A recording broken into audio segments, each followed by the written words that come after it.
The Secretary will please call the roll. Roll call of members.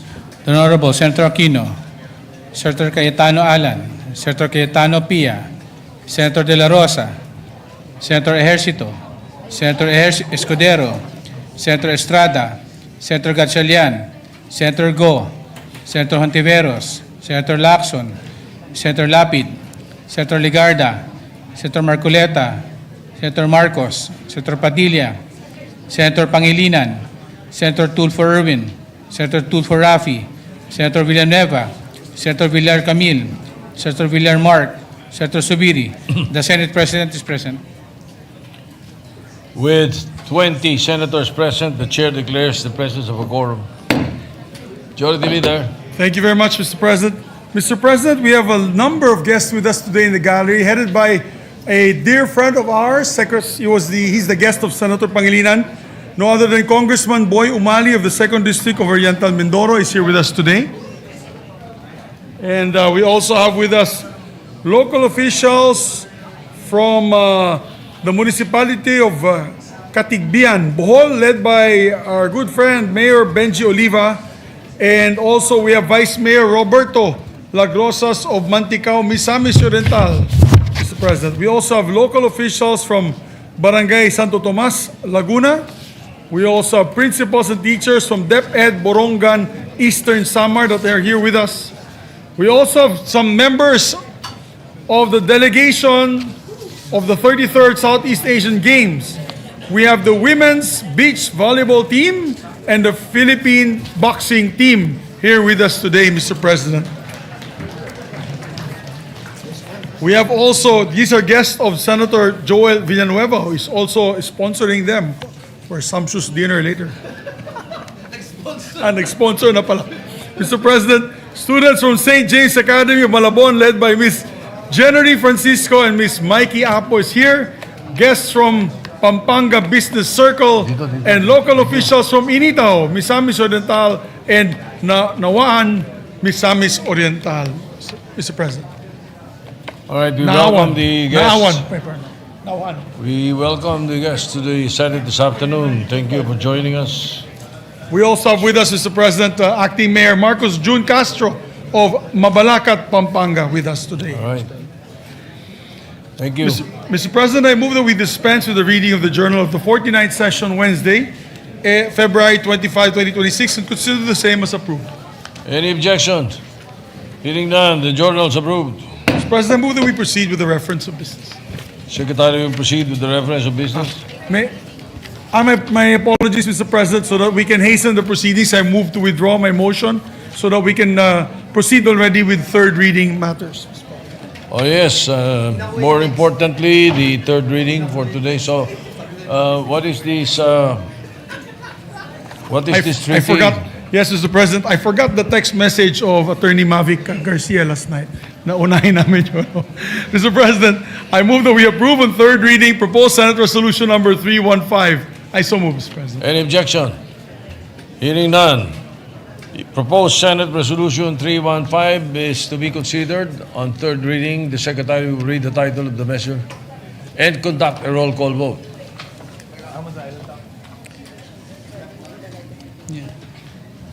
Resolution number 315, resolution concurring in the ratification of the treaty between the government of the Republic of the Philippines and the government of the United Kingdom of Great Britain and Northern Ireland and the transfer of sentenced persons. Roll call vote. Honorable Senator Aquino, Senator Cayetano Alan, Senator Cayetano Pia, Senator De La Rosa, Senator Ejercito, Senator Escudero, Senator Estrada, Senator Gatchalian, Senator Go, Senator Hontiveros, Senator Lacson, Senator Lapid, Senator Ligarda, Senator Marcoleta, Senator Marcos, Senator Padilla, Senator Pangilinan, Senator Tulfo Erwin, Senator Tulfo Rafi, Senator Villanueva, Senator Villar Camil, Senator Villar Mark, Senator Subiri, Senate President Soto. Affirmative. With 20 affirmative votes, no negative votes, no abstention, Senate Resolution 315 is approved on third reading. Thank you very much, Mr. President. And Mr. President, for the record, all three bills that we'll approve on third reading today, copies have been distributed to our senators on February 25, 2026, in compliance with the three-day rule of the Constitution. Just for the record, Mr. President. All right. Mr. President, I move that we approve on third reading Senate Bill number 1508. I so move, Mr. President. Any objection? Hearing none, consideration of the measure on third reading is in order. The Secretary will read the title of the measure and conduct a roll call vote. Senate Bill number 1508, an act authorizing the Department of Health to set and approve the bed capacity and service capability of all DOH hospitals. Roll call of members.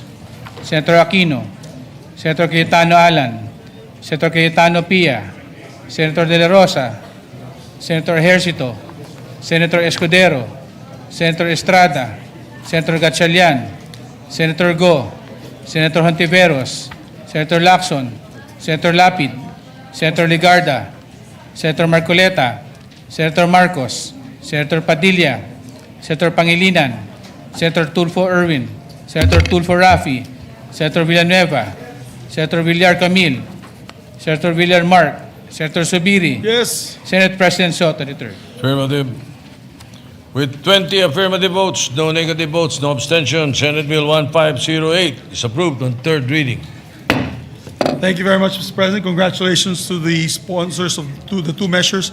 Next, Mr. President, I move that we approve on third reading Senate Bill number 1823. I so move, Mr. President. Any objection? Hearing none, consideration of 1823 for third reading is in order. The Secretary will read the title of the measure and conduct a roll call vote. Senate Bill number 1823, an act resetting the first regular elections in the Bangsamoro Autonomous Region in Muslim Mindanao, amending for the purpose of Section 13, Article 16 of Public Act number 11054 as amended, otherwise known as the Organic Law for the Bangsamoro Autonomous Region in Muslim Mindanao. Roll call of members. Senator Aquino, Senator Cayetano Alan, Senator Cayetano Pia, Senator De La Rosa, Senator Ejercito, Senator Escudero, Senator Estrada, Senator Gatchalian, Senator Go, Senator Hontiveros, Senator Lacson, Senator Lapid, Senator Ligarda, Senator Marcoleta, Senator Marcos, Senator Padilla, Senator Pangilinan, Senator Tulfo Erwin, Senator Tulfo Rafi, Senator Villanueva, Senator Villar Camil, Senator Villar Mark, Senator Subiri, Yes. Senate President Soto III. Yes. With 21 affirmative votes, no negative votes, no abstention, Senate Bill 1823 is approved on third reading. Thank you very much, Mr. President. And I also thank our dear colleagues for supporting this measure. It's one step forward to achieving peace and in the Bangsamoro region. Mr. President, a lot of our members wish to give an explanation of their vote. May we recognize Senator Joel Villanueva, Mr. President, for the three Senator- measures they're Senator gonna give. Joel Villanueva is recognized. Thank you very much, Mr. President, Majority Leader. Mr. President, may I just explain briefly my explanation of vote on Senate Bill number 1823, Mr. President? We express our full support for the approval of the said measure, an act resetting the first regular elections in the Bangsamoro Autonomous Region in Muslim Mindanao, amending for the purpose Section 13, Article 16 of Republic Act number 11054, otherwise known as the Organic Law for the Bangsamoro Autonomous Region in Muslim Mindanao. We would likewise commend the sponsor of this measure, our hardworking Majority Leader, Senator Mig Zubiri, for his steadfast leadership and commitment in advancing this very important reform, Mr. President. Ginoong Pangulo, tayo po ay sumusuporta sa isang prosesong sisiguraduhin na ang bawat boto ay tunay na mabibigyang halaga. Naniniwala din po tayo na ang demokrasya ay pinakamatatag kung ang mga pundasyon nito ay matibay at maayos na itatatag. Mr. President, democracy demands preparation. It requires clarity in representation and institutions that are fully equipped to carry out the will of the people. This measure is not about delaying democracy, rather it is about strengthening it. Let us view this reset as a commitment to genuine democracy, one where the people of BARM are able to participate fully, fairly, and confidently in choosing their leaders. Again, Mr. President, we vote yes to this measure. And Mr. President, on the other measure that we voted upon, Senate Bill number 1508, or DOH Hospital Bed Capacity and Service Capability Rationalization Act, we extend our gratitude to our good sponsor, the chairperson of the Committee on Health and Demography, Senator Risa Ontiveros, for ensuring the smooth passage of this timely and much needed measure. By authorizing DOH to determine, set, adjust, and approve the authorized bed capacities and corresponding service capabilities of hospitals under its supervision and control, we take a decisive step toward rationalizing our health system, meaningfully address persistent overcrowding, and strengthen the delivery of quality health services nationwide. Again, Mr. President, we vote yes on this particular measure, and may God bless us all. Thank you, Mr. President. Mr. Majority President, next Leader. to explain their explanation of, give their explanation of vote is nobody else, no one, our distinguished colleague, Mr. President, no one, our distinguished colleague, Senator Robin Hood Padilla, Mr. President. Senator Robin Padilla is recognized. Maraming salamat po, Ginoong Pangulo, at sa ating pinunong mayorya. Ang una pong pagpapaliwanag ay kaugnay po sa Senate Bill number 315, Senate Resolution 315, na ang akin pong mungkahi, Ginoong Pangulo, kaugnay po ito, hinggil po sa paglilipat ng mga nahatulang bilanggo na aking kino-sponsor kahapon. Ako po ay bumoto ng yes with reservation. Ang aking reservasyon po ay dulot ng isang mungkahi para sa mas maingat at makatarungang pagpapatupad nito.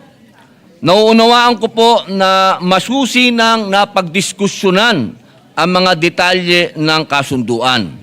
At batid ko din po na bago magkaroon ng transfer, kinakailangan muna ng pahintulot o consent ng ililipat na bilanggo ng sentencing state o administering state.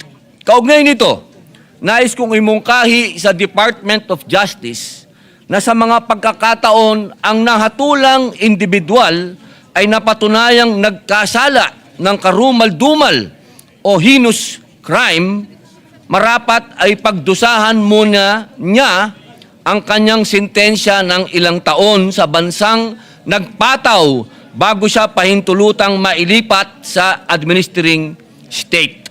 Ito po ay bunga ng aking karanasan sa Muntinlupa, sa Bilibid Prison, dahil marami po doon ng mga foreigner at meron din pong British doon na nakulong dati na pinatay niya yung kanyang kasintahan.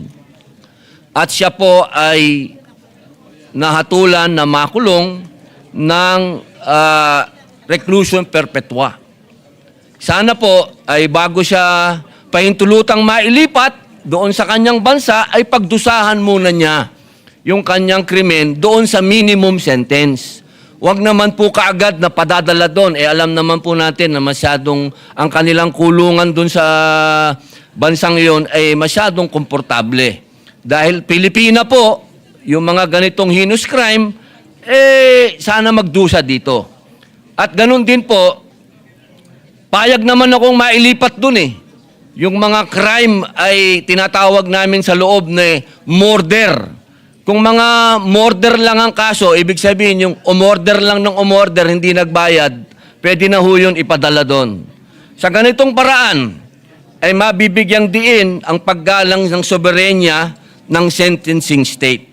Sa bigat ng krimeng ginawa at sa katarungang inaasahan ng mga biktima at ng kanilang mga pamilya. Kasabay nito, nananatiling bukas ang pinto para sa makataong konsiderasyon at rehabilitasyon sa ilalim ng administering state sa tamang panahon.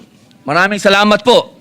At ang pangalawang pagpapaliwanag po ay patungkol naman po sa Bangsamoro. Sa pagpapaliban at sa ngayon po ay itakda na ang botohan, ang eleksyon sa BARM. Ito po ay aking pong pinasasalamatan ang aming Godfather, ang ating pong majority floor leader, Senator Mig Subiri, sapagkat alam niyo po, kami po ay hanga sa kanya, ang kamusliman, ang inyong Bangsamoro ay hanga po sa kanya, bagamat hindi po siya isang Muslim, pero ang kanyang pagmamahal sa amin ay sobra-sobra po. At nung huli po niyang hearing ay nakita namin kung paano niya ipinaglaban na magkaroon po ng mga future leader sa Bangsamoro na hindi tradisyonal. Yung galing naman po talaga doon sa mga matatawag natin na galing po sa mga common na tao na mamuno. Kaya po, tanggapin niyo po ang aming pasasalamat, Senator Mig Subiri. Kami po'y buong puso na nagpapasalamat sa pakikipaglaban niyo po para sa BARM. Mabuhay po kayo. Majority Leader. Thank you, Mr. President. Maraming salamat din po kay Senator Joel Villanueva and of course, Senator Robin Hood Padilla. Aming adopted son ng Mindanao po yan, si Senator Robin Hood Padilla. And hopefully, may pasa din po itong panukala na to sa Kongreso ng third reading and may sa batas na po para kampante po ang ating mga kababayan sa BARM na magkakaroon na po ng halalan. Hindi na po ma-postpone at hindi na po mapagsamantala ang kanilang sitwasyon doon sa BARM. So thank you very much, Mr. President. Mr. President, we have two groups. Of course, winners in the last Southeast Asian Games that we have approved already as resolutions. May I just ask for the indulgence of the body to suspend session so that we can allow them to receive also their copies of the resolutions that we had approved last month, Mr. President. So with that, I move to suspend session for just a minute. All right, yes, hearing no objection, the session is suspended.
Majority Leader.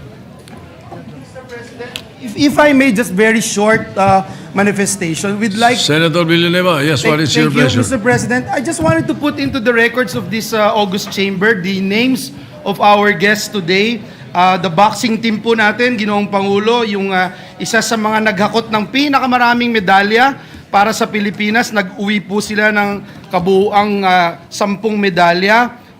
Gold kay Yumir Marshall, 3 silver kay J. Brian Baricuatro, Flint Hara at Ira Villegas, at yung 6 na bronze po, nandito po si Ashley Fajardo, John Mindoro, Ofelia Magno, Riza Pasuit, Nesty Petesio at Hergy Bakyadan. At yung pong women's beach volleyball naman natin, Ginoong Pangulo, the Philippines' victory was made possible by the formidable team of Bernadette Pons, Dij Rodriguez, Sunny Villapando, and of course Cici Rondina and Henesa S. Lapor.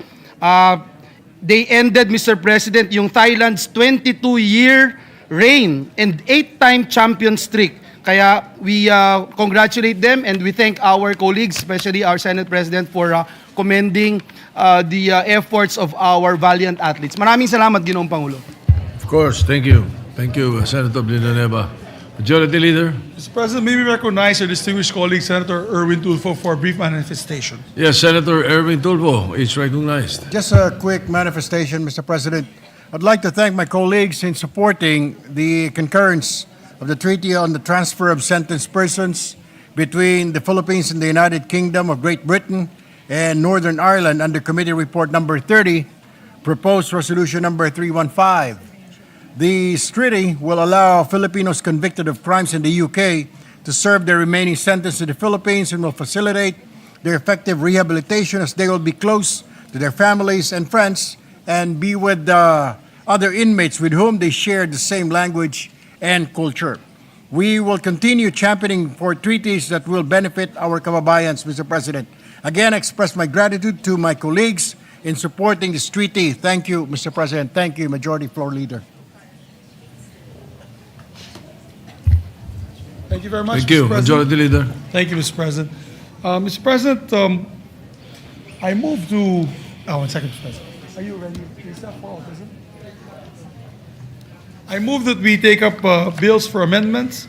Mr. President, I move that we consider Senate Bill number 1822 under Committee Report number 28. I so move, Mr. President. Not that I want it approved, but are you moving for the reference of business for later? I don't mind. Well, we can make the Secretary work a bit today, Mr. President. So I withdraw my motion and I move for the reference of business, Mr. President. Okay, so that we can proceed with the agenda. All right, the reference of business, the Secretary will proceed. PS on first reading. Senate Bill number 1909, an act promoting citizen-based crowdfunding for election campaigns and strengthening democratic campaign finance by Senator Aquino. Referred to the Committee on Electoral Reforms. 1911, an act providing for a comprehensive nursing law towards a quality healthcare system and promoting funds for a reading for a purpose of Act number 9170, otherwise known as the Philippine Nurse Act of 2002 by Senator De La Rosa. To the Committees on Civil Service, Health, and Finance. 1912, an act strengthening Philippine disaster risk financing, utilizing Philippine disaster risk financing and insurance strategy for public infrastructure assets and operating funds for by Senator Subiri. To the Committees on Finance, Public Works, and Ways and Means. 1913, an act establishing a presidential merit scholarship program, providing funds for and further purposes by Senator Subiri. To the Committees on Higher Education and Finance. 1914, an act providing for a Magna Carta for information and communication technology professionals in government by Senator Villanueva. To the Committees on Civil Service, Science and Technology, Ways and Means, and Finance. 1915, an act rationalizing the benefits for the chairperson, commissioners, and labor arbiters of the National Labor Relations Commission, amending for the purpose of President Decree number 442 for the Labor Code of Philippines as amended, Public number 910 as amended by Senator Villanueva, Villar M. To the Committee on Labor and Finance. 1916, an act reducing the rate of value-added tax from 12% to 10% amending for the purpose sections 106, 107, and 108 of the National Internal Revenue Code 1997 as amended by Senator Villar M. To the Committee on Ways and Means. 1918, an act amending Republic Act number 11900, entitled an act regulating the importation, manufacture, sale, packaging, distribution, use, and communication on vaporized nicotine and non-nicotine products and novel tobacco products by Senator Padilla. Referred to the Committees on Health and Trade. Committee reports. Committee report number 37, prepared and submitted by the Committee on Migrant Workers on Senate Bill number 1910 by Senators Tulfo R., De La Rosa, Legarda, Estrada, Villar M., Tulfo E., and Villanueva as authors for titled, an act providing for free financial education to overseas Filipino workers and their families. Recommending approval, institution of Senate Bills number 90, 208, 806, 848, and 1270 by Senator Tulfo R. To the calendar for ordinary business. Committee report number 38, prepared and submitted jointly by the Committees on Banks, Financial Institutions, and Currencies, Migrant Workers, and Ways and Means on Senate Bill number 1917 with Senators Villar C., Estrada, Tulfo R., and Villanueva as authors therefore titled, an act providing for protection of the remittances of overseas Filipino workers. The approval of substitution numbers 181, 1074, and 1439 by Senator Villanueva. To the calendar for ordinary business. Majority Leader. Thank you very much, Mr. President. Mr. President, we'd just like to also recognize a guest of Senator Padilla in the gallery, Councilor Dr. Ted Padilla Evangelista of Kidapawan City, Mr. President. Okay, Mr. President, welcome. Thank you. Thank you. Mr. President, I move to resume consideration of Senate Bill number 1822 under Committee Report number 28. This is the bill on the National Plan of Action for Care, Support, and Inclusion of Persons with Autism and Spectrum Disorder. I so move, Mr. President. Any objection? Hearing none, consideration of 1822 is in order. Mr. President, to sponsor the measure, the sponsor may we recognize Senator Risa Ontiveros and to propose amendments, Senator Win Gatchalian. If Senator Win is not here, So the parliamentary status is that we're in the period of amendments. Amendments, all right. and I believe some of our colleagues who proposed to amend have already the list given to Senator Risa. So let's just recognize Senator Ontiveros, Mr. President. Senator Risa Ontiveros is recognized. Salamat po, Mr. President.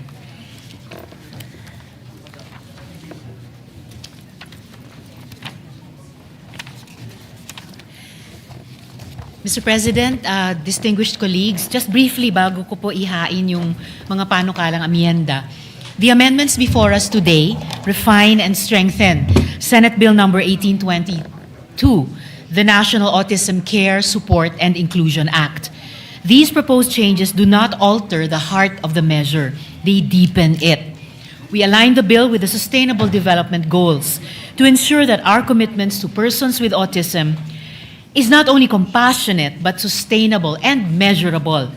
We modernize definitions to reflect both science and dignity, recognizing neurodiversity, universal design, and the right of individuals on the autism spectrum to self-identify without hierarchy or stigma.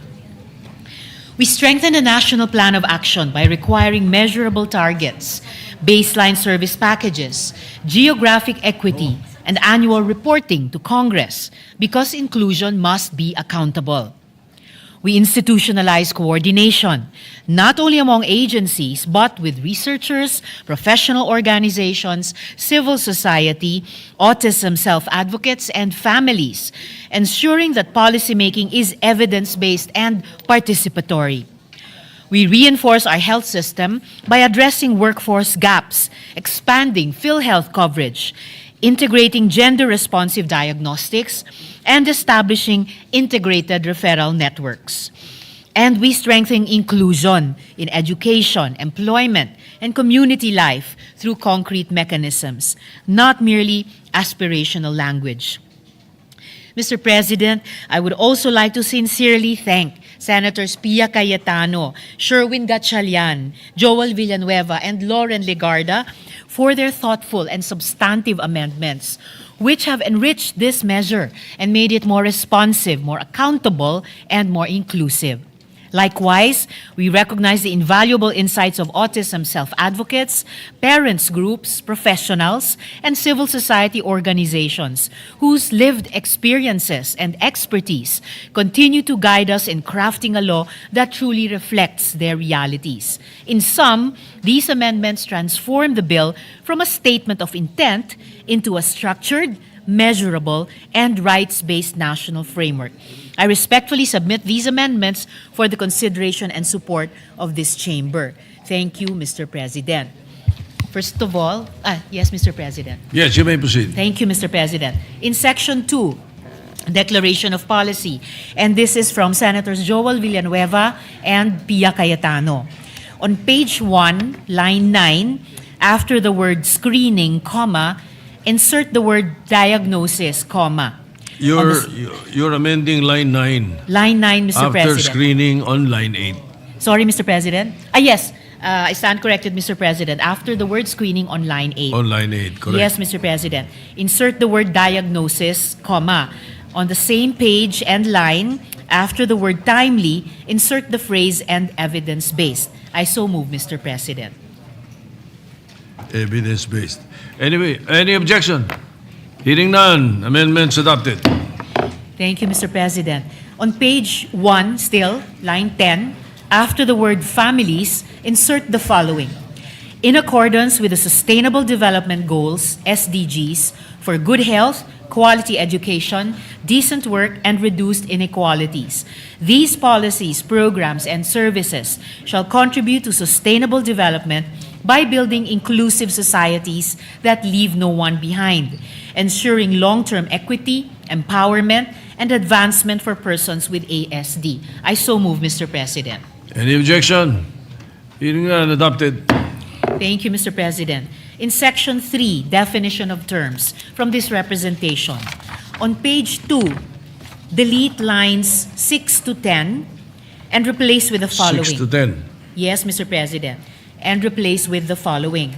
A, autism or autism spectrum disorder, ASD, refers to a neurodevelopmental condition characterized by persistent differences in social communication and interaction, and restricted or repetitive patterns of behavior, interests, or activities as recognized in the Diagnostic and Statistical Manual of Mental Disorders, DSM, and the World Health Organization International Classification of Diseases, ICD-11, where autism spectrum disorder is classified under neurodevelopmental disorders. I so move, Mr. President.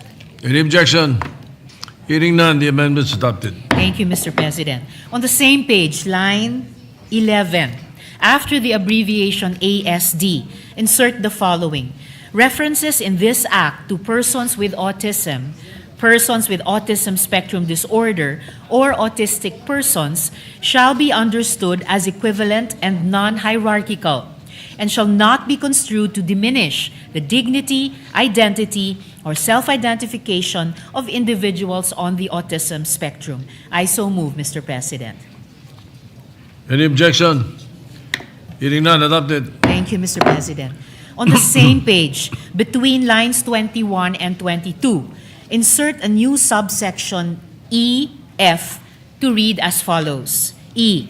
Neurodivergent refers to individuals whose neurological development or functioning differs from what is typically expected, including but not limited to persons with autism spectrum disorder and other neurodevelopmental conditions recognized in the Diagnostic and Statistical Manual of Mental Disorders, DSM, or the World Health Organization International Classification of Diseases, ICD-11, for purposes of determining appropriate supports and reasonable accommodations under this Act. I so move, Mr. President.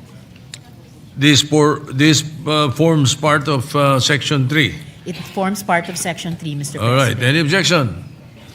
Hearing none, adopted. Thank you, Mr. President. Letter F, universal Still design. on Section 3. Yes, Letter F. All right. also of Section 3, Mr. Go ahead. President. Universal design refers to the design of products, environments, programs, and services to be usable by all people to the greatest extent possible, without the need for adaptation or specialized design, consistent with internationally recognized disability frameworks and existing Philippine accessibility laws. Universal design may include sensory-inclusive design approaches that accommodate differences in sensory processing, cognition, and regulation, particularly in settings intended for individuals on the autism spectrum. I so move, Mr. President. Any objection? Hearing none, adopted. Thank you, Mr. President. Still in Section 3, definition of terms. This is from Senator Sherwin Gatchalian. On page 2, line 20, after the words Republic Act number 11650, insert the phrase, or the instituting a policy of inclusion and services for learners with disabilities in support of Inclusive Education Act. I so move, Mr. President. All right. Yeah, the Secretariat and I were smiling because it's an anterior amendment, but Oh, it's okay. I There's apologize, no one. Mr. No one is President. objecting. So any objection? Hearing none, adopted. Thank you for the, I see now the error and the correction. Thank you for the correction, all right, no Mr. problem. President and dear Secretariat. On the same page, line 21, apologies, also an anterior amendment to the previous. After the word support, insert the phrase, aids and the implementation of the child find system. So that section 3D shall now read as D. Inclusive education refers to the process of addressing and responding to the diversity of needs of all learners by ensuring full participation, presence, and achievement in learning environments, consistent with the Republic Act number 11650, or the Instituting a Policy of Inclusion and Services for Learners with Disabilities in Support of Inclusive Education Act, including the provision of reasonable accommodation and learning support aids and the implementation of the child find system. I so move, Mr. President. Any objection? Hearing none, adopted. Thank you, Mr. President. In Section 4, National Plan of Action for Autism Spectrum Disorder, and this is from Senators Joel Villanueva, Lauren Ligarda, and this representation. On page 2, line 25, after the word screening, comma, insert the word diagnosis, comma. On the same page and line, after the word timely, insert the phrase and evidence-based. I so move, Mr. President. Any objection? Hearing none, adopted. Thank you, Mr. President. On page 2, line 27, after appropriate social support for persons with ASD and their families, period, insert the following sentence. The plan shall provide for a baseline package of services accessible to persons with ASD and shall likewise provide a framework for needs-based service intensification, guided by objective criteria and rights-based safeguards to ensure equitable prioritization where service capacity is limited. I so move, Mr. President. Any objection? Hearing none, adopted. Thank you, Mr. President. On page 2, line 30, after the sentence ending with budgets of relevant government agencies and sectors, period, insert a new paragraph to read as follows. From this representation, facilities, programs, and services established or supported under this Act shall be guided by accessibility and universal design principles, consistent with existing disability and accessibility laws, to promote inclusive and usable environments. Further, from Senator Lauren Ligarda, the plan shall include measurable targets and service capacity benchmarks for early detection, screening, diagnosis, and intervention services, including, as applicable, required geographic coverage, referral network standards, and time-bound access indicators such as maximum acceptable waiting periods from screening to assessment and initiation of intervention, with due consideration for geographically isolated and disadvantaged areas, GIDAS. The NCDA, in coordination with the DOH and concerned agencies, shall submit an annual implementation report to Congress detailing progress against these targets, service coverage gaps, and proposed corrective measures. I so move, Mr. President. GIDAS will be in open and Geographically closed isolated. parentheses. Yes, Mr. President, in All closed right. Any parentheses. objection? Hearing none, adopted. Thank you, Mr. President. In Section 5, interagency and multisectoral coordination for planning and implementation. This is from Senator Pia Cayetano and this representation. On page 3, line 1, after the word with, insert the Department of Health, in parentheses DOH, Department of Education, in parentheses DepEd, Commission on Higher Education, in parentheses CHED, Technical Education and Skills Development Authority, in parentheses TESDA, Department of Labor and Employment, in parentheses DOLE, Civil Service Commission, in parentheses CSC, Department of the Interior and Local Government, in parentheses DILG, Department of Social Welfare and Development, in parentheses DSWD, other. I so move, Mr. President. Any objection? Hearing none, adopted. Thank you, Mr. President. On the same page, line 2, after the abbreviation, in parentheses LGUs, add the words, and in consultation with relevant. I so move, Mr. President.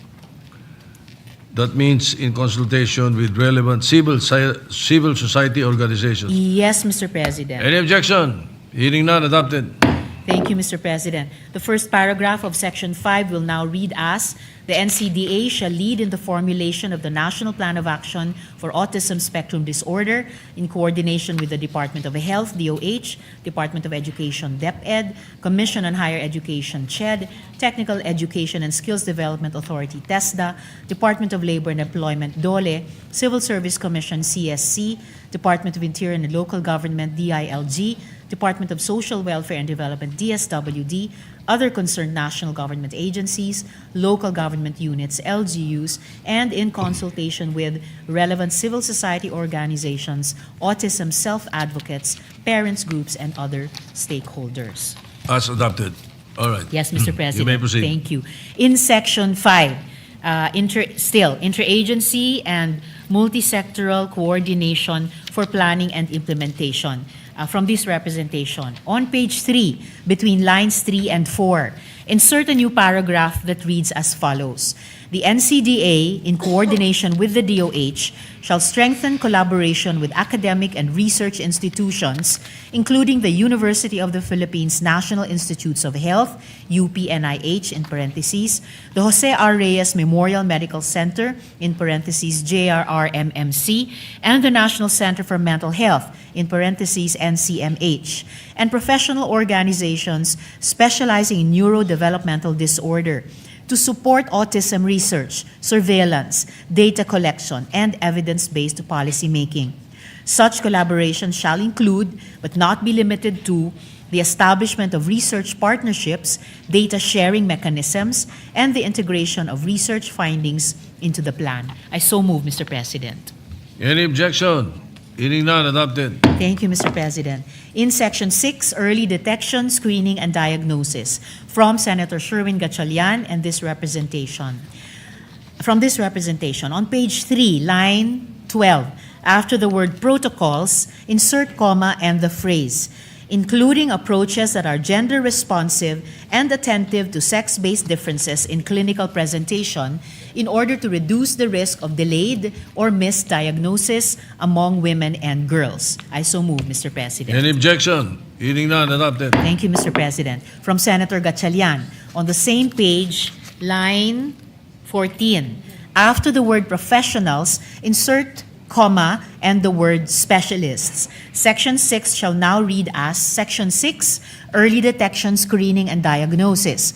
The Department of Health, DOH, shall integrate ASD detection and screening, referral, and diagnostic protocols, including approaches that are gender responsive and attentive to sex-based differences in clinical presentation, in order to reduce the risk of delayed or misdiagnosis among women and girls, into primary health care, maternal and child health programs, and other appropriate health services, and shall develop standard clinical guidelines and training programs for healthcare professionals, specialists, and workers. I so move, Mr. President. Editorial amendment, you Yes, Mr. no President. longer need the comma after specialists, right? Yes. Grammarians debate that, Mr. President, but this representation, of Specialists and course, workers. will submit. All right. Any objection? Hearing none, adopted. Thank you, Mr. President. At this point, Mr. President, I will cede the floor to Senator Joel Villanueva to read his proposed amendment.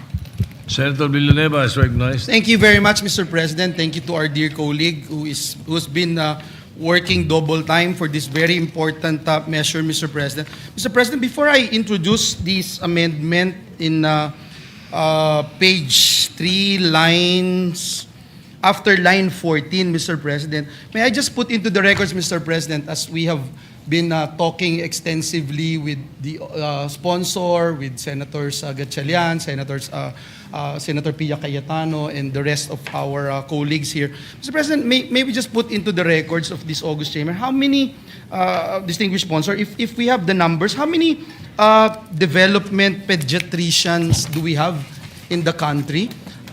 Because I have encountered, Mr. President, in one of the articles that we have got into, Mr. President, that there are only 109 development pediatricians in the country.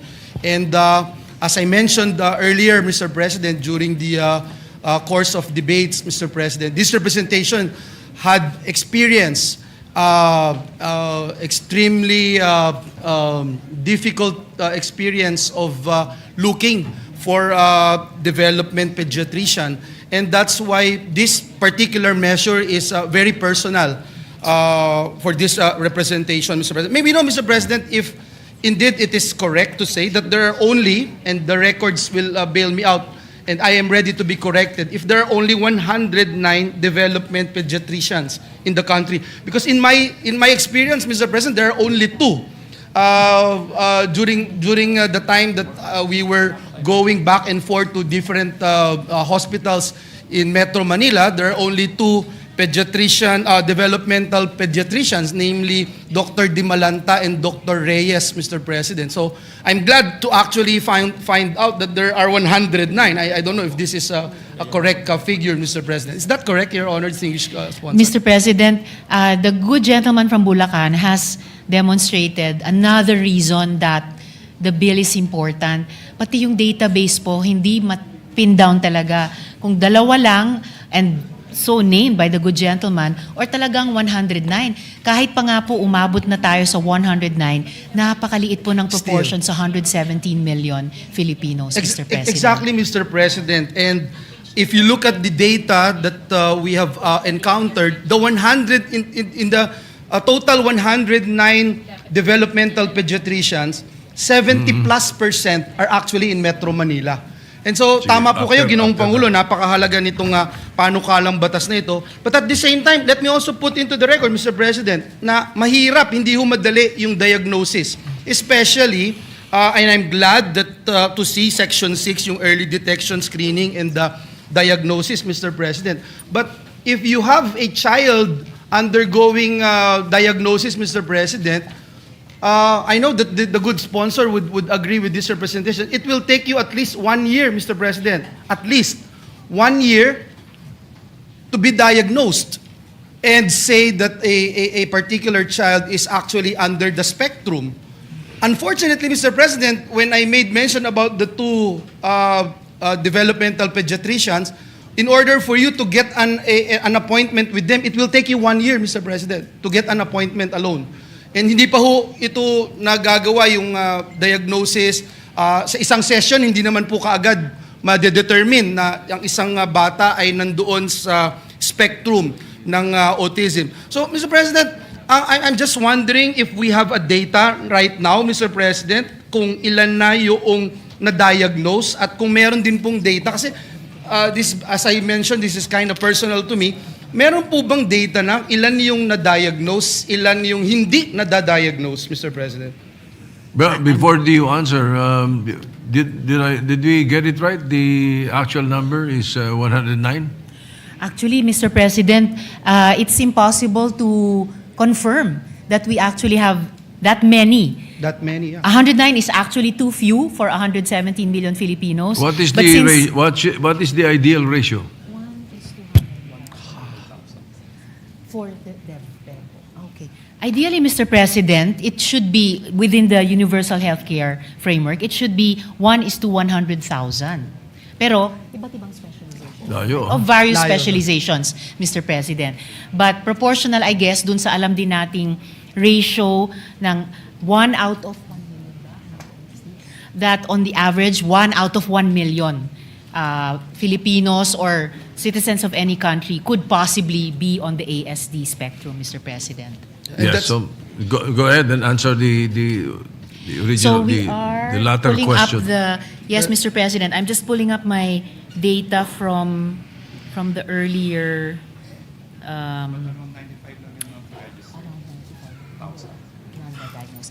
as of our latest data, Mr. President, there are only 95,000 who have been diagnosed. Diagnosed. Opo, and it might be a case of under-reporting or under-diagnosis dahil nga kulang pa ng up to this point in time isang comprehensive program ng DOH to assist families and parents to diagnose and to choose whether or not to intervene. Thank you for that, Mr. President. You see, What level? yes, that's what I'm about to ask, hindi Mr. ba, President. hindi lang basta the number, also And the you're level. only talking, Mr. President, of 90,000, while 95,000, while the numbers don't lie that there are about 1.2, 1.4 million, Mr. President, under this spectrum. We don't know the numbers, Mr. President. That's why this is very important. And the thing that I'd like to raise right now, Mr. President, is to at least figure out how to actually detect and diagnose, Mr. President, yung mga bata na hindi nadadiagnose. I'm not even asking, Mr. President, yung improperly diagnosed, Mr. President. Sinabing hindi nasa spectrum pero nasa spectrum pala. I'm sure we don't have that figures right now unless... We don't have the complete figures, Mr. President, but a little more detail that I could make of record with the good gentleman from Bulacan. Sa rehistro at yung mga na-issuehan ng ID, and na-issue ng ID, ilang porsyento lang kaya yun, mula 2021 hanggang 2025, may kabuoang bilang ng 98,245 ang nasa ASD spectrum. So, yun lamang yung exact figure that we have as of the end of last year, Mr. President. At malamang talaga underreported or underdiagnosed itong bilang na ito, Mr. Thank you, President. Mr. President. I'll go to my amendments, Mr. President, and I just wanted to put this on record so that when our friends from DOH and the different agencies of the government will look into this particular measure for our IRR, they would find out why we are debating or discussing these very important issues, Mr. President. Mr. President, with the indulgence of our dear colleague, may I introduce on page 3 after line 14, insert a new section, section 7, to read as follows. Section 7, ASD professionals and specialists to ensure the effective implementation of this act and the delivery of timely, appropriate, and quality healthcare services for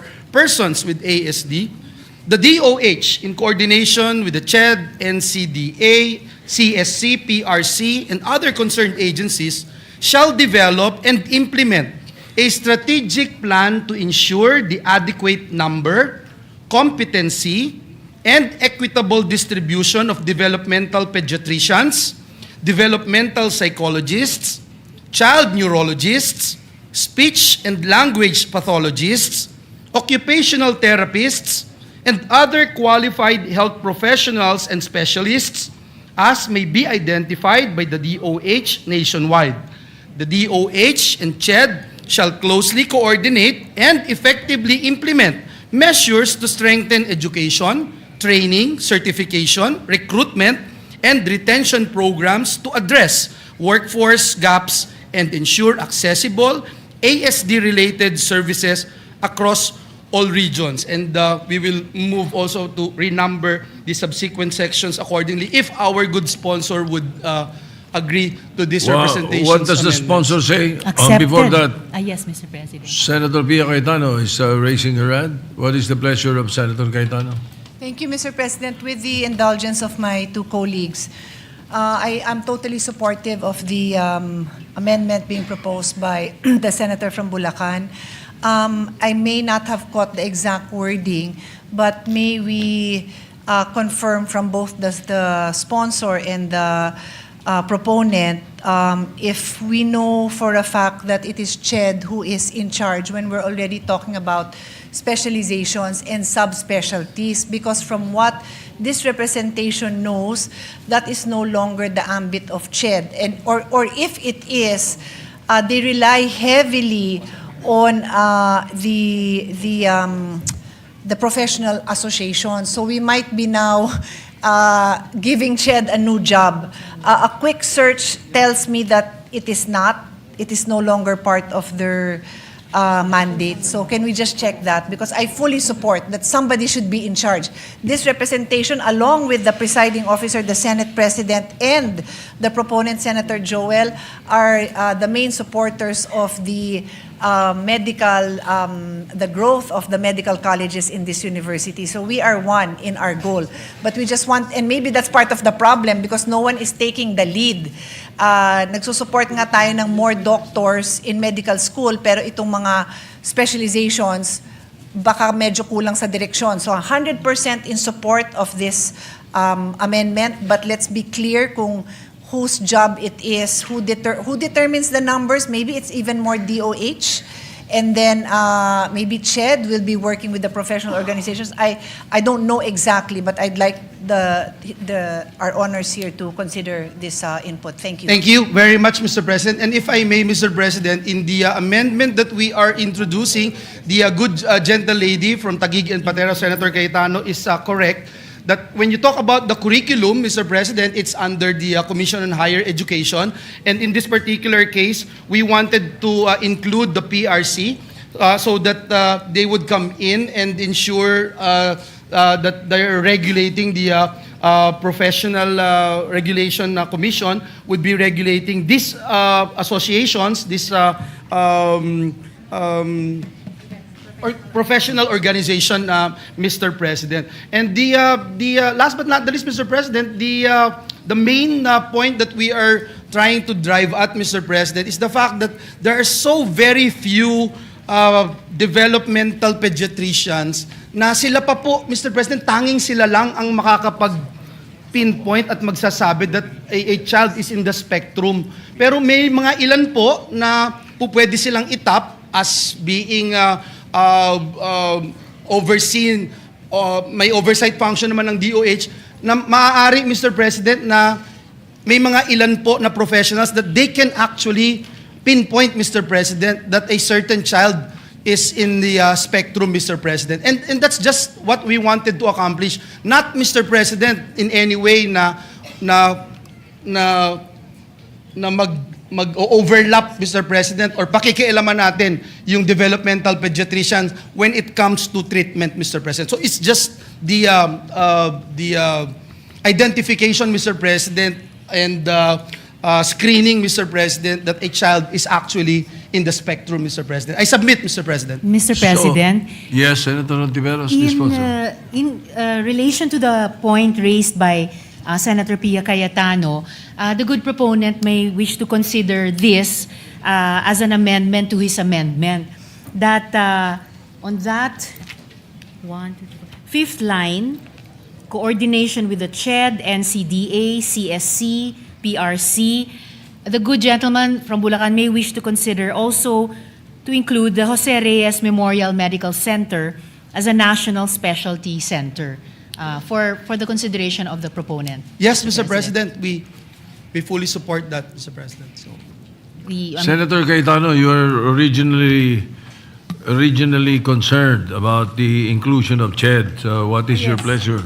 No, so can we be clarified now what is the role of CHED? Because currently, CHED is only in charge of the curriculum of Yes. basic medical education. So Yes. is his on? His honor is not trying to amend that. No, 'Cause we're not. That's why We're I said, not. We're not. can we see the whole so Yeah. we can also help craft the proper language. Who will be in charge? Was there a mention of the?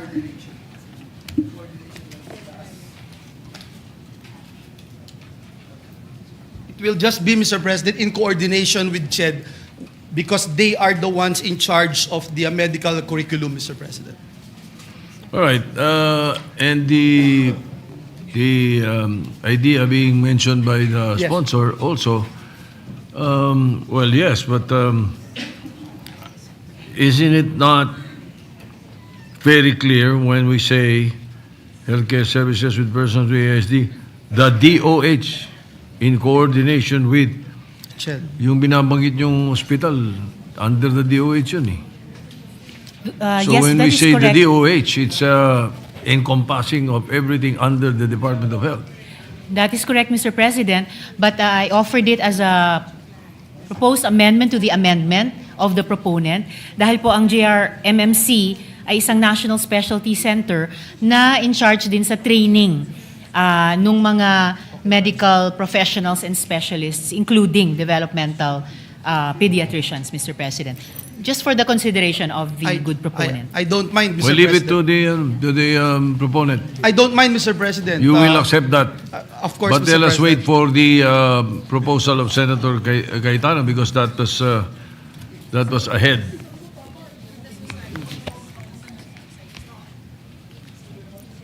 Senator Pia Cayetano. Thank you, Mr. President.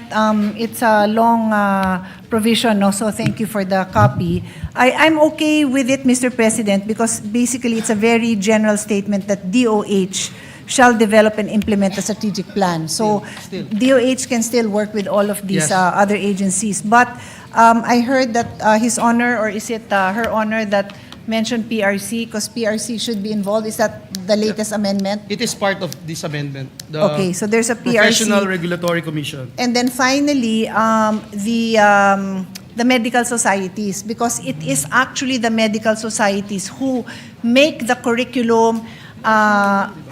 Apparently, because they make the curriculum and then they're the ones who work with PRC, I believe, in the exam. So the accreditation also comes from them. So I think you have to mention the medical society, the appropriate medical society. In this case, it is the pediatric society, but the developmental pediatrics is a sub-society of the pediatric society. So they have a formal name.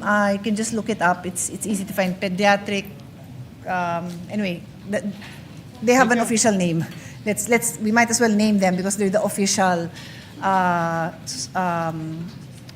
They're the official organization for this specialization. I think it's Thank you. Philippine Society Philippine for Pediatric Developmental Society.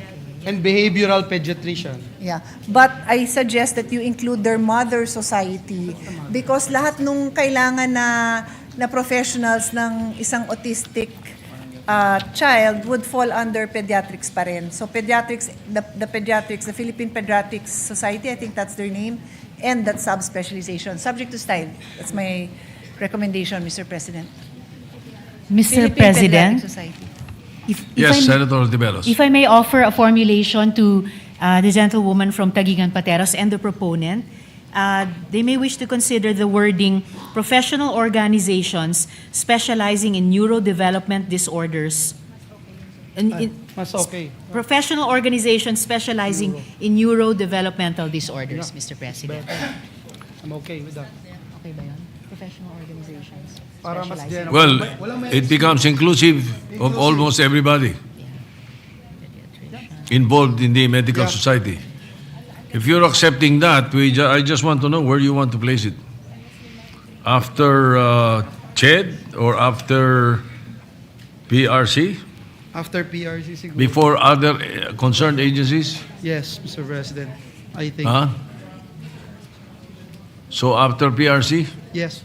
And you're accepting the amendment I am, proposed by Mr. President. Senator Hontiveros, to your amendment that was initiated by Senator Pia Cayetano? Accepted, Mr. President. Accepted? Wholeheartedly. One more, Senator Pia Cayetano, go ahead.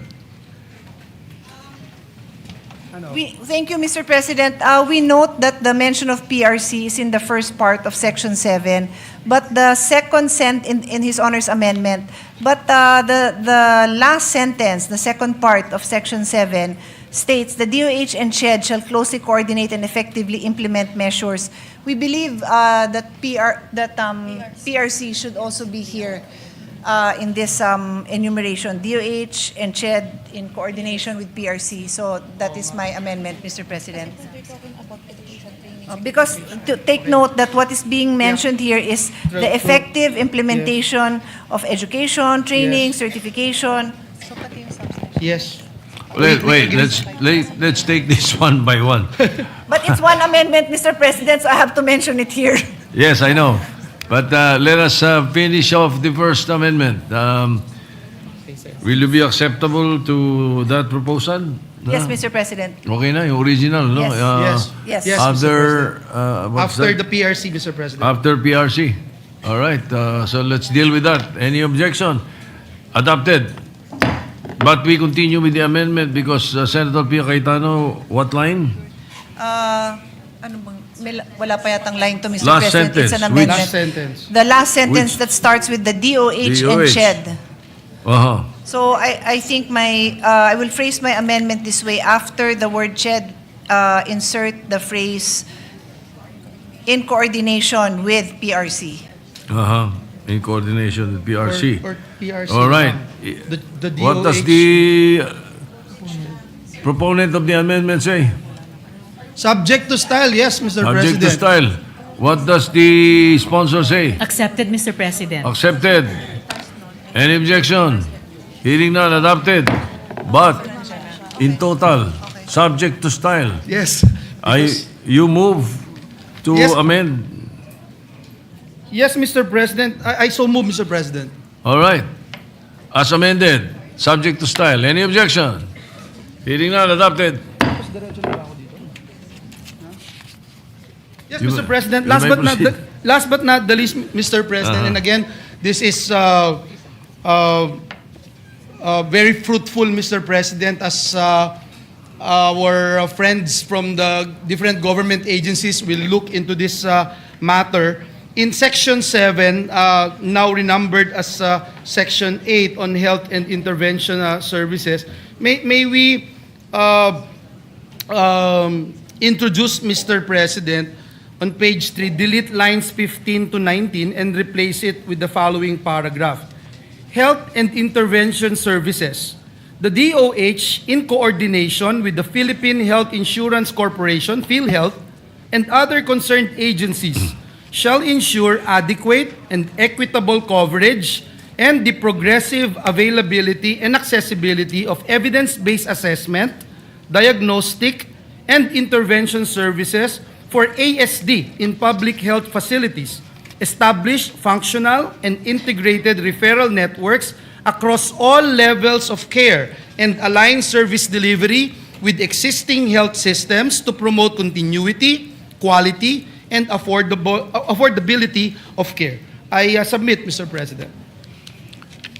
What does the sponsor say? Accepted, Mr. President. Any objection? Hearing none, adopted. Approved. Thank you, Mr. President. And just to put on record, Mr. President, we wanted to make sure na may periodic review po yung pong assessment ng ating PhilHealth dun po sa mga benepisyong binibigay sa kanila. Mr. President, for the record, yung pong Z benefits package ng PhilHealth, last 2017 pa po ito, Mr. President, at doon po sa nakapaloob na Z benefit package, therapy and assessment lang po yung nakalagay dito. I hope na magawan po natin ang paraan. Nakikiusap po ang isa sa mga magulang ng mga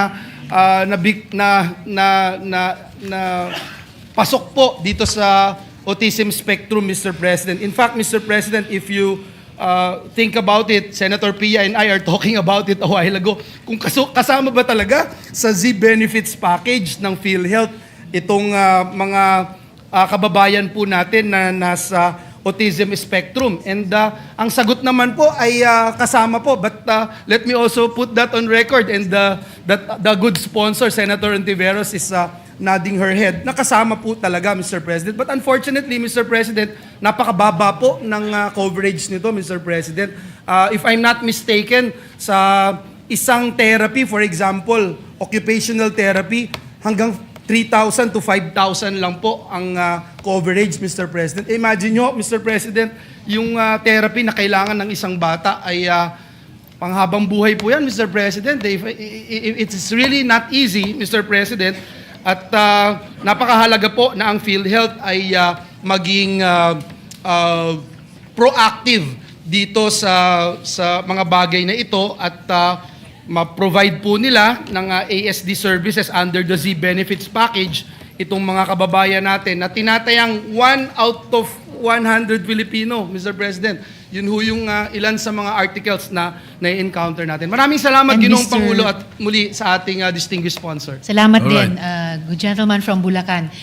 Just to make of record also, the value ng PhilHealth benefit package para sa mga persons with autism or nasa autism spectrum disorder is actually at 7,500 pesos. I'm sorry, how much? Napakababa rin, 7,500 lang po.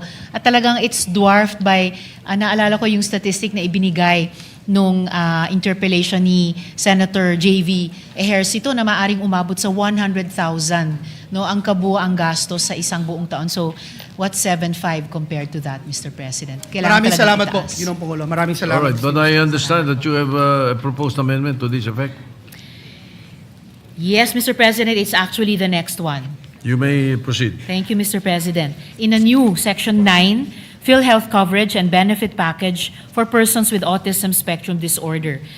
This is consolidating and harmonizing proposed amendments from Senators Lauren Legarda, Sherwin Gatchalian, Joel Villanueva, and this representation.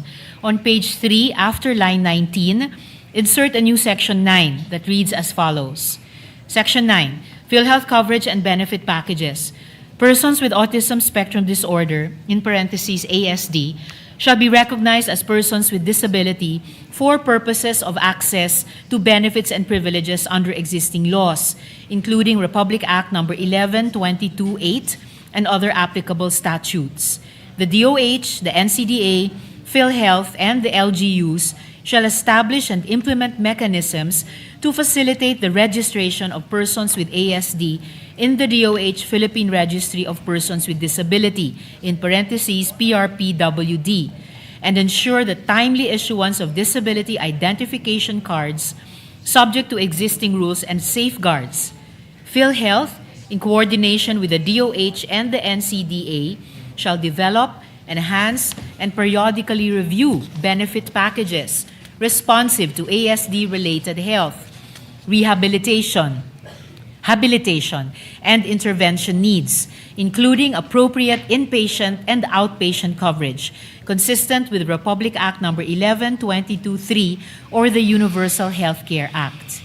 Pending such development or enhancement, persons with ASD shall continue to avail of existing PhilHealth benefits and packages, and renumber the subsequent sections accordingly. I so move, Mr. President. Any objection? Hearing none, the amendment is approved and adopted. Thank you, Mr. President. In Section 8, renumbered as Section 10, Inclusive and Appropriate Education, from Senator Sherwin Gatchalian. On page 3, line 24, after the word support, insert the word AIDS. I so move, Mr. President. And learning support aids. AIDS, Learning Mr. support President. aids. Yes, It's Mr. part of the phrase. Yes, Mr. President. All right, any objection? Hearing none, adopted. Thank you, Mr. President. In Section 9, renumbered as Section 11, Employment and Livelihood, from this representation. On page 3, line 30, after the words disability laws, insert comma and the phrase, including the promotion of reasonable accommodations for neurodivergent individuals in the workplace, consistent with prevailing labor, disability, and occupational health standards. I so move, Mr. President. Any objection? Hearing none, adopted. Thank you, Mr. President. I yield the floor at this point to the good gentleman from Pampanga and Tarlac to propose his amendments, Mr. President. Senator Dante Marcoleta is recognized. Thank you, Mr. President. Mr. President, Section 12 of the proposed measure provides for the prohibited acts, which reads as follows. Section 12 prohibited acts. It shall be unlawful for any person, entity, or government agency to discriminate against, deny, or impede the rights of persons with ASD, including but not limited to their rights to dignity, health care, inclusive education, employment, livelihood, social protection, and participation in decisions affecting their welfare. However, Mr. President, there is no penal provision included in the proposed bill. So I wish that we could propose the following penal clause, Mr. President. On page 4, between lines 14 and 15, insert a new section 13 to provide for the penal clause to read as follows. Section 13, penal clause. A, any person who violates any prohibited acts mentioned under Section 12 of this Act shall suffer the following penalties. 1, for the first violation, a fine of not less than 50,000 pesos, but not exceeding 100,000 pesos, or imprisonment of not less than 6 months, but not more than 2 years, or both at the discretion of the court. And 2, for any subject violation, a fine of not less, or for any subsequent violation, a fine of not less than 100,000 pesos, but not exceeding 200,000 pesos, or imprisonment for less than 2 years, but not more than 6 years, or both at the discretion of the court. B, if the violator is a government official or employee, he or she shall be administratively liable in addition to fine or imprisonment. C, if the violator is a corporation, organization, or any similar entity, the officials thereof directly involved shall be liable therefore. D, if the violator is an alien or a foreigner, he shall be deported immediately after service of sentence without further deportation proceedings. Mr. President, the proposed penal provision is in line with those specified under Republic Act number 77 or the Magna Carta for disabled persons. Thank you, Mr. President. Mr. President, will the proponent make the motion? I move, Mr. President, that the proposed penal clause be added or be an amendatory provision of the proposed bill, Mr. President. Accepted, What Mr. does the President. sponsor say? Accepted, Mr. President. Thank you. Are you sure? I'm sure, Mr. We have President. 1 minute suspension.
May we request Senator Dante Marcoleta to restate the proposed amendment, subject to the amendment being proposed by the sponsor?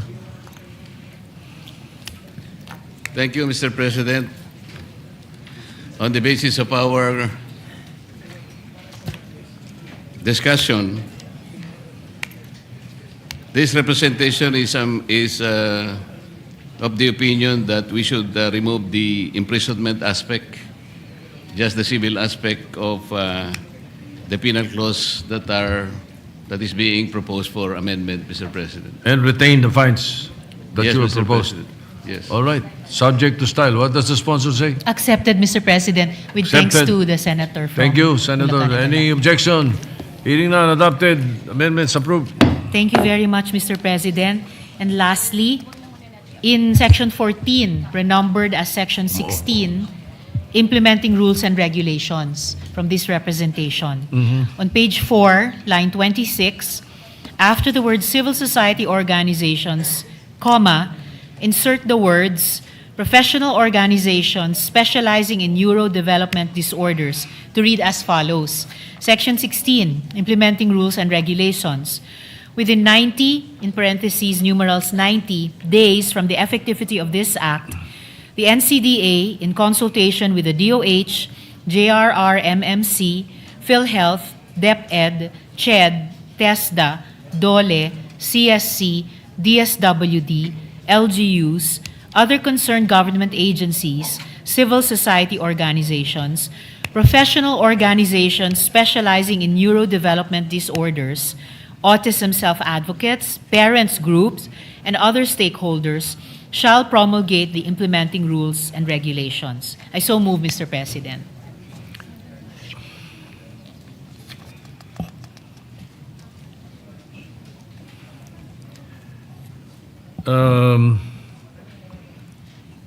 I seldom do this, but I think you should. Well, if you believe that this will be strong enough, my experience is oras na nag-IRR tayo at hindi natin specify dito, pinakikialaman eh ng mga mag-IRR eh. I submit to the advice of the good Senate President.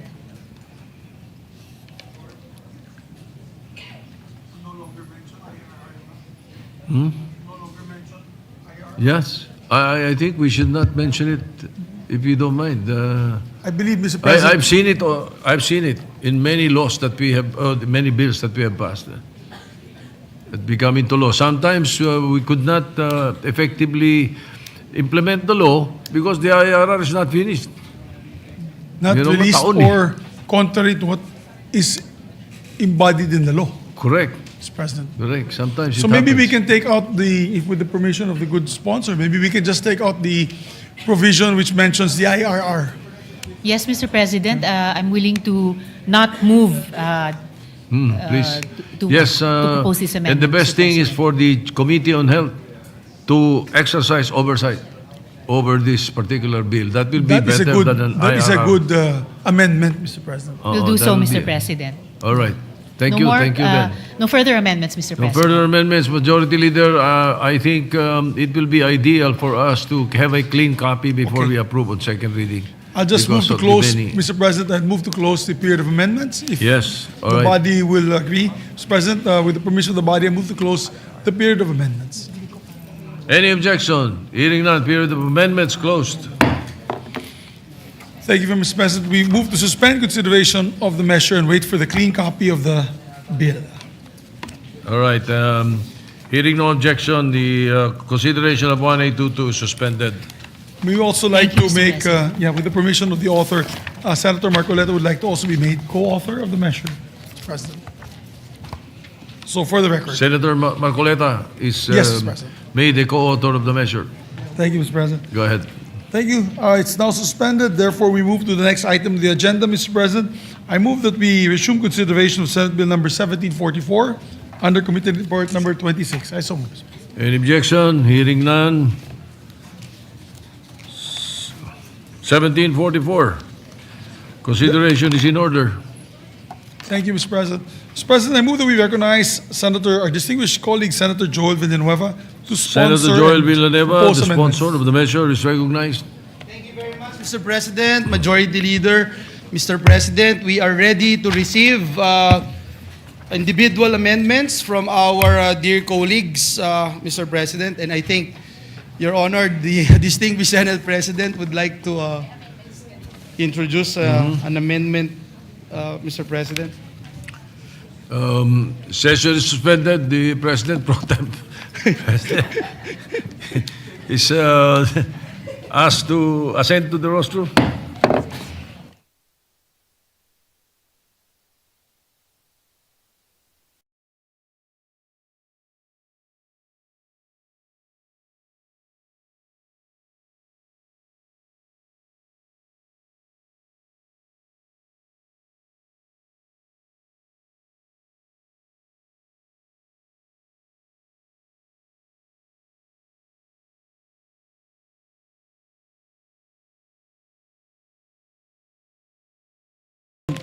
Thank you, Mr. President. We are ready to receive proposed amendments from our dear colleagues. May we yield the floor to our good Senate President, Mr. President. To introduce these amendments, the Senate President is recognized.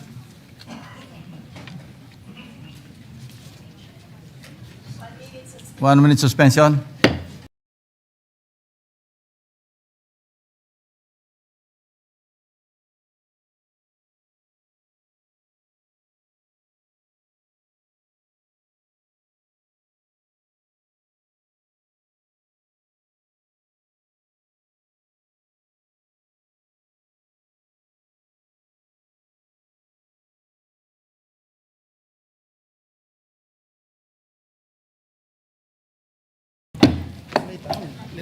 Thank you. Will the distinguished gentleman from Bulacan favor us by receiving some of the proposed amendments? We will Most definitely, Mr. President, will be honored to hear the wisdom of our good Senate President, Mr. President. If there are no anterior amendments, I'd like to propose an amendment on page 4, line 17. Yes, Mr. President, there are no amendments from page 1 to 3. So we proceed with the page 4. Line Yes. 17, if not. Line I'm not mistaken. 17, Thank you. the letter D. Letter D. I propose that we replace it with not state any detail about the debt except the fact of its existence necessary for any lawful purpose without disclosing the terms of the contract of loan. We accept, Mr. President. In objection, amendment is approved. On page 6, line 26, to continue, Mr. Page President, 6.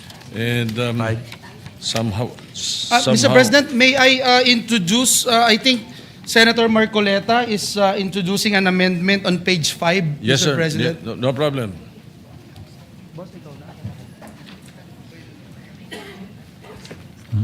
Yes. Ako na babasa. Ako na ba? Teka lang Okay. Should I? Ako na?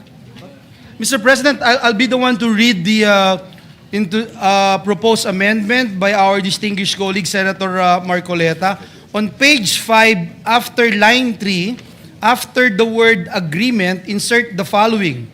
Such as by undergoing mediation, arbitration, or other forms of alternative dispute resolution, or by filing the appropriate complaint before the proper court, among other reconciliatory or judicial means.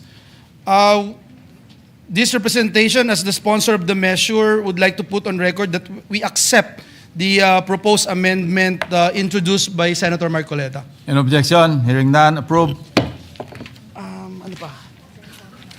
We can entertain the proposed amendment of our distinguished Senate President on page 7, Mr. President.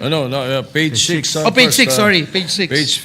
Page 6, actually, this is somehow an editorial amendment. Replace the word communication with the word communicating. Accept, Mr. President, we accept. Any objection? Hearing none, approved. Now, on page 7, Mr. President, to continue, line 30-31. My question is that will the bank honor the deposit of a post-dated check prior to the date indicated therein? I don't think so. Well, if no, We agree. why will we make criminal an act that has no effect? So I propose to delete letter C. Yes, Mr. President, we agree with the Senate President, but what we are focusing here is the act of threatening, Mr. President.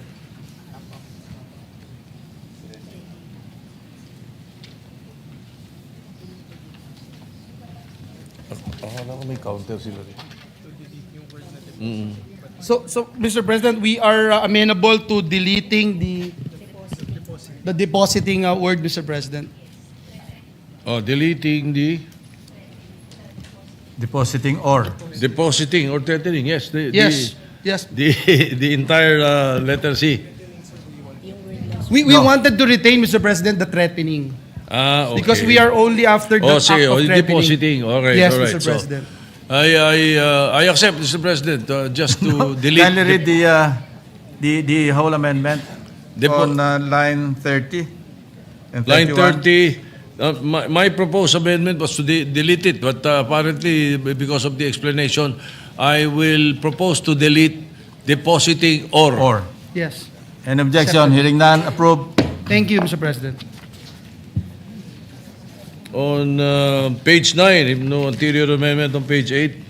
Nothing, Mr. President. Nothing ba? On page 9, I propose to add the, on lines 12 to 14, no? Lines 12 to 14, I propose to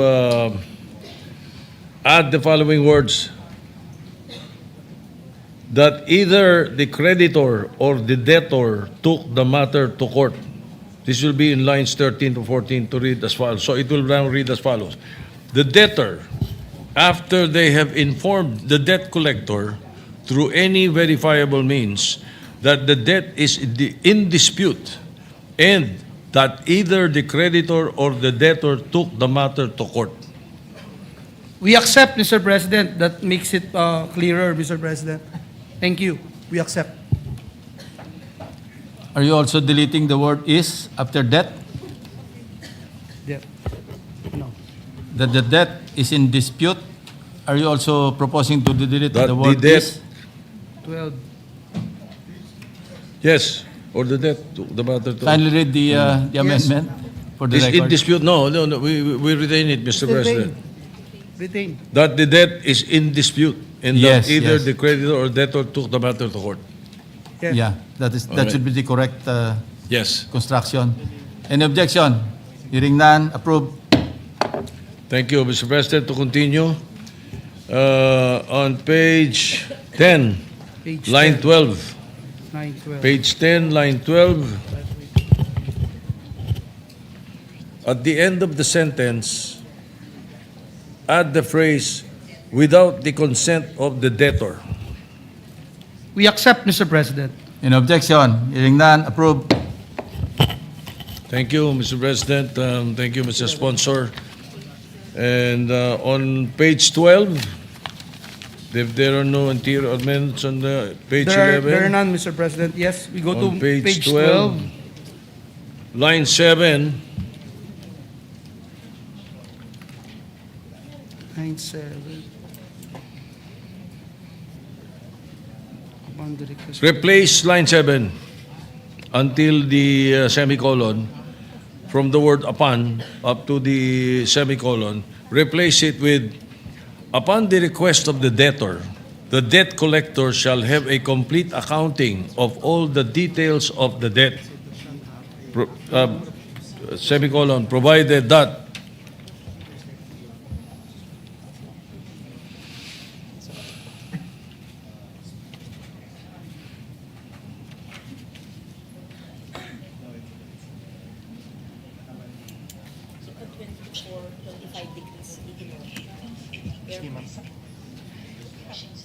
If I may, Mr. President, instead of have A, can we if the proponent would agree to delete have a and instead shall provide, Mr. President, if that's amenable to the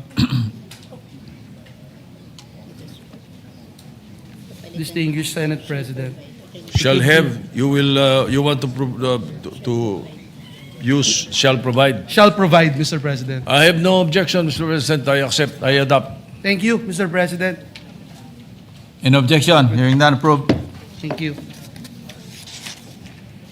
And again, to continue, page 14, Page line 27. 14. Yes, page 14. Line 27. Line 27.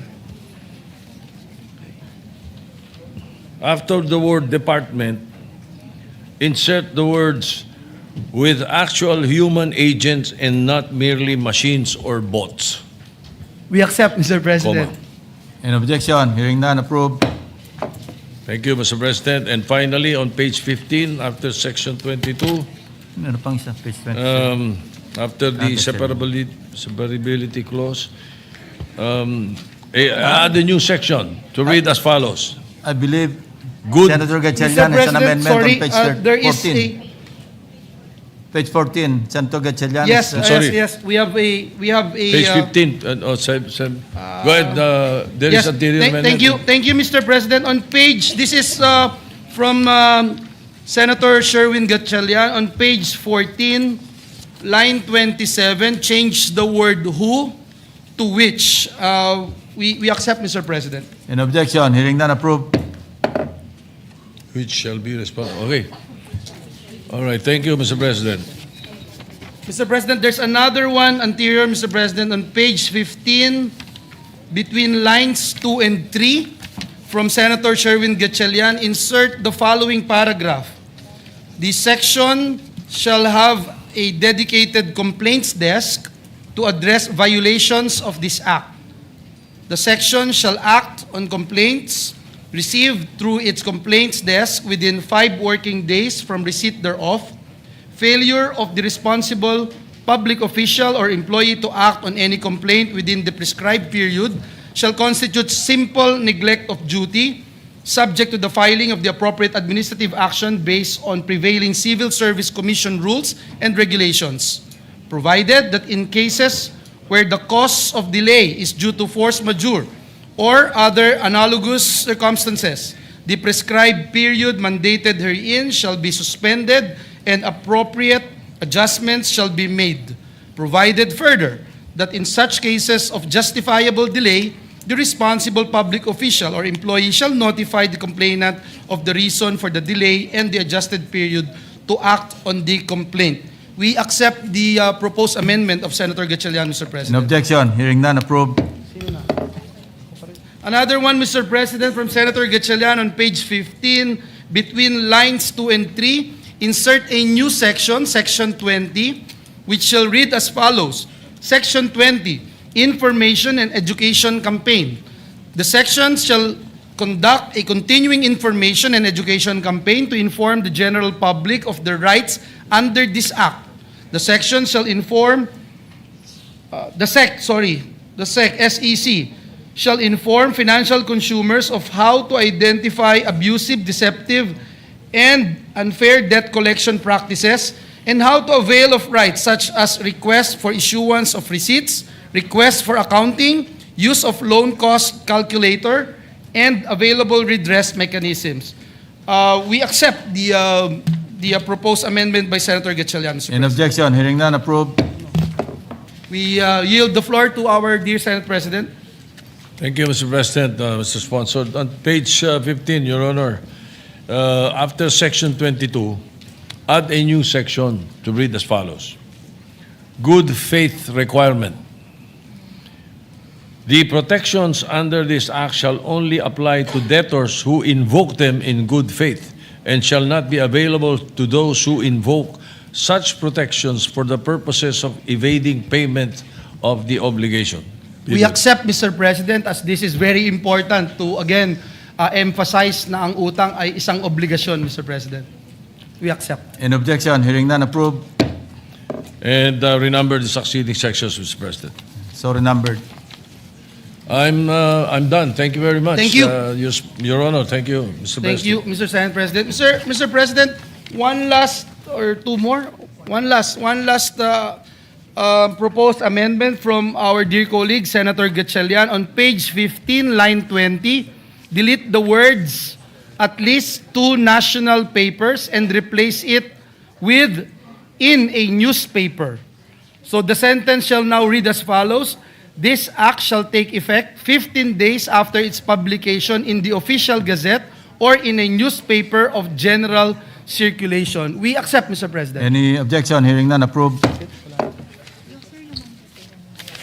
Mr. President, we just would like to make a short manifestation, just a clarification on why our proposed measures does not contain an IRR provision. The committee envisioned the bill to be implemented at face value. That is why we made the provisions as clear as possible. We note that the crafting of the IRR usually causes delay in the implementation of our laws. So, Mr. President, in doing so, we will ensure that the measure will not remain dormant after passage. It reinforces legislative intent and prevents undue delay in delivering protection to financial consumers. And furthermore, Section 16 of the proposed bill already authorizes the SEC to issue the necessary rules and regulations for the implementation of the provisions of this act, including the imposition of reasonable administrative penalties for violations thereof. Marami pong salamat, Ginoong Pangulo and dear colleagues. Thank you, Senator Villanueva. Majority Leader.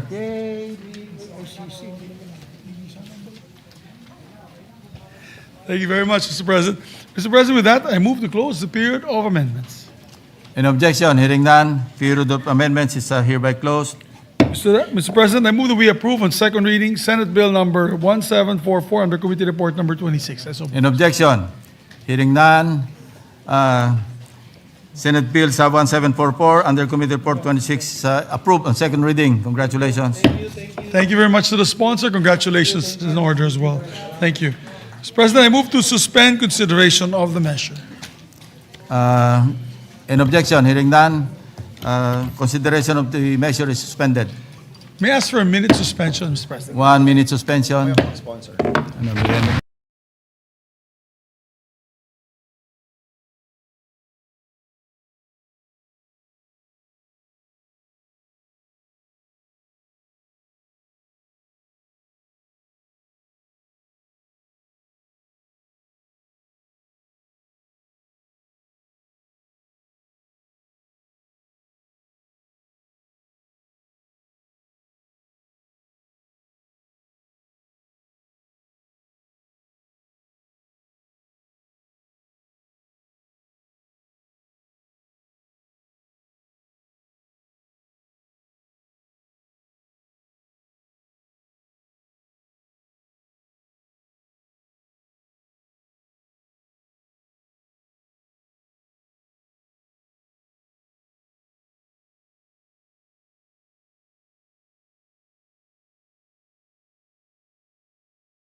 Thank you very much, Mr. President.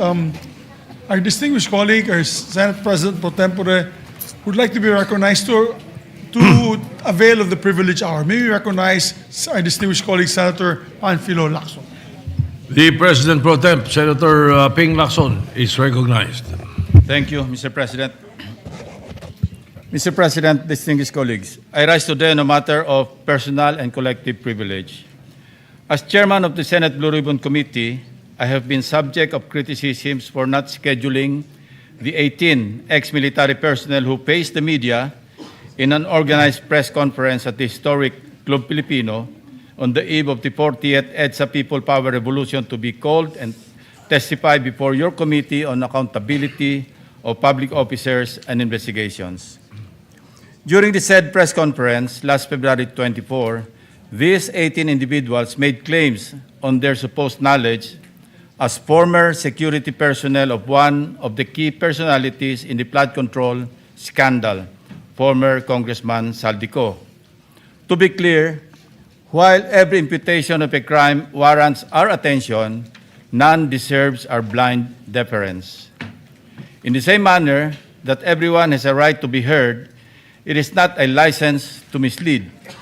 Hence, while I reserve judgment on the merits of the testimonies, I am duty-bound to raise questions of logic and, at the very least, basic mathematics. These are not intended to disparage the testimonies of the said individuals, but rather ensure that proper evaluation of the credibility and reliability of both the source or sources of the information and the information itself adhere to rational and logical standards of believability before we take appropriate action. Siguradong bibigyang kulay na naman ng mga trolls ang mga tanong na ito. Pero isipin na lang natin kung magagamit ang mga nasabing aligasyon bilang instrumento ng propaganda o anumang motibo, hindi ba dapat ay logical at mathematically possible man lamang ang mga akusasyon? If only for argument's sake, Mr. President, let us accept the statement of Attorney Levy Baligod last weekend that the 805 billion pesos in kickbacks did not come solely from flood control project appropriations, contrary to what was initially reported. Let us consider the available variables that must inform our analysis, Mr. President. As earlier computed by the late Senator Ramon Revilla Sr. and further corroborated by Mr. Curly Discaya during one of our BRC hearings, 1 million pesos approximately weighs 1 kilogram. Basically, this means that the two executive assistants of Saldico, assisted by 18 ex-military personnel and other unnamed personalities, received, unloaded, repacked, and reloaded and moved 805,000 kilograms or 805 metric tons in paper bills over a certain period of time. And this does not include yet the weight of the packages themselves. Thus, we need to add around 53,600 kilograms or 53.6 metric tons, representing the combined weight of at least 13,400 large empty maletas or suitcases to accommodate 805 billion pesos, with the assumption each was made of soft-sided nylon or polyester materials, each weighing around 4 kilograms. Let's try to imagine the processes involved in the preparation and distribution of this cash.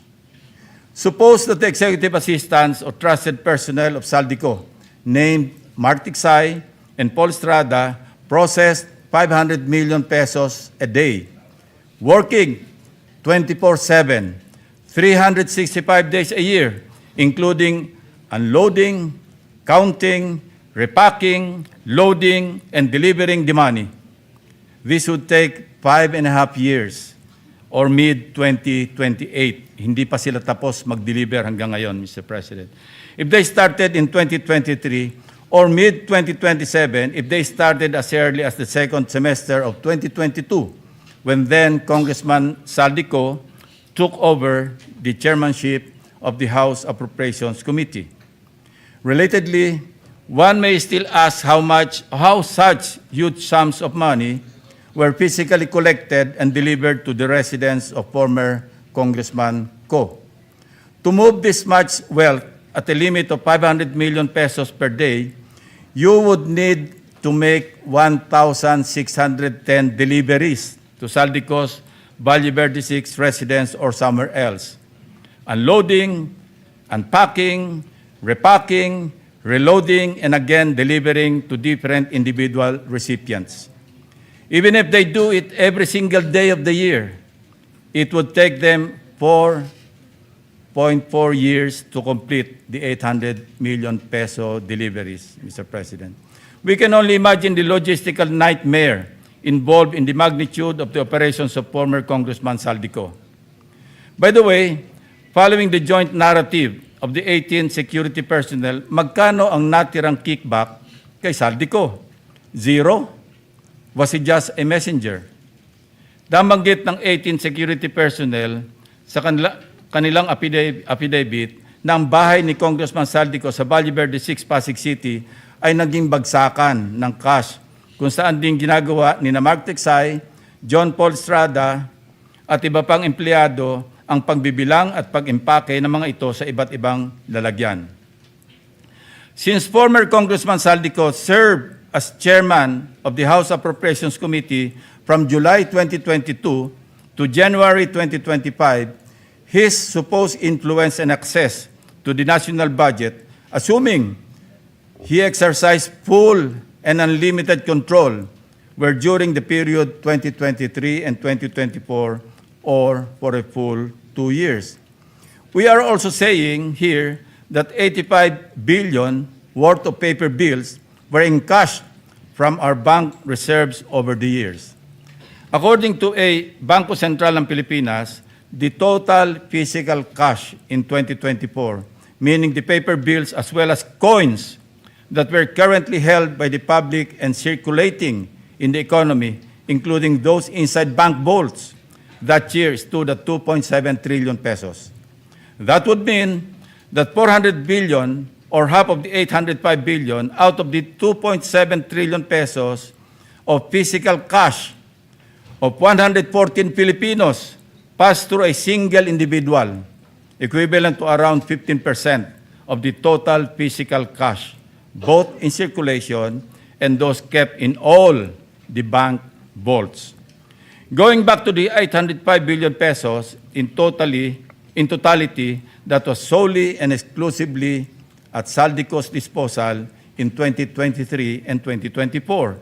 If we were to believe the 18 ex-soldiers, then those accumulated over the same period by personalities who are now facing plunder and other cases, like the former DPWH officials, Roberto Bernardo, Henry Alcantara, Bryce Hernandez, etc. Contractors, etc. must be factored in to compute the aggregate total of absconded monies from the 2023 to 2024 GAAs. I raise this question to ensure that the testimonies withstand established facts and logic before we even invite them to testify before the Senate Blue Ribbon Committee. Pray tell, Mr. President, if their statements appear to be demonstratively false and physically impossible to accomplish, wouldn't convening a hearing effectively validate and dignify this information? That is my question. Thank you, Mr. President. Majority Leader. I cannot answer the questions. No, I Sounds asked the impossible. good gentleman, Chairman of the Blue Ribbon Committee, if he would like to wish it to refer to his committee, but we'll just put it, refer it to the Committee on Rules, Mr. President, for the meantime. Referred to the Committee on Rules. Thank you, Mr. President. Mr. President, to proceed, we also have another distinguished gentleman who would like to avail of the privilege hour, particularly on the issue of the OFWs, because of the war that is happening now in the Middle East. May we recognize our distinguished colleague, the chairman of the Committee on Foreign Relations, no other than Senator Erwin Tulfo. Senator Erwin Tulfo is recognized. Thank you, Mr. President. Thank you, Majority Floor Leader. Mr. President, distinguished colleagues, I rise on a matter of urgent national and international concern. The escalating hostilities between the United States of America, Israel, and Iran, and its serious implications on global peace, regional stability, and Philippine national interests. Last Saturday, February 28, 2026, according to news reports, the United States and Israel launched coordinated strikes under what has been reported as Operation Epic Fury and Operation Roaring Lion. Reports indicate that Iran's Supreme Leader Ayatollah Ali Khamenei and other senior figures were killed. Iran responded with airstrikes not only against Israel, but also against U.S. bases and facilities across the Gulf region, including Bahrain, Qatar, Kuwait, and the United Arab Emirates.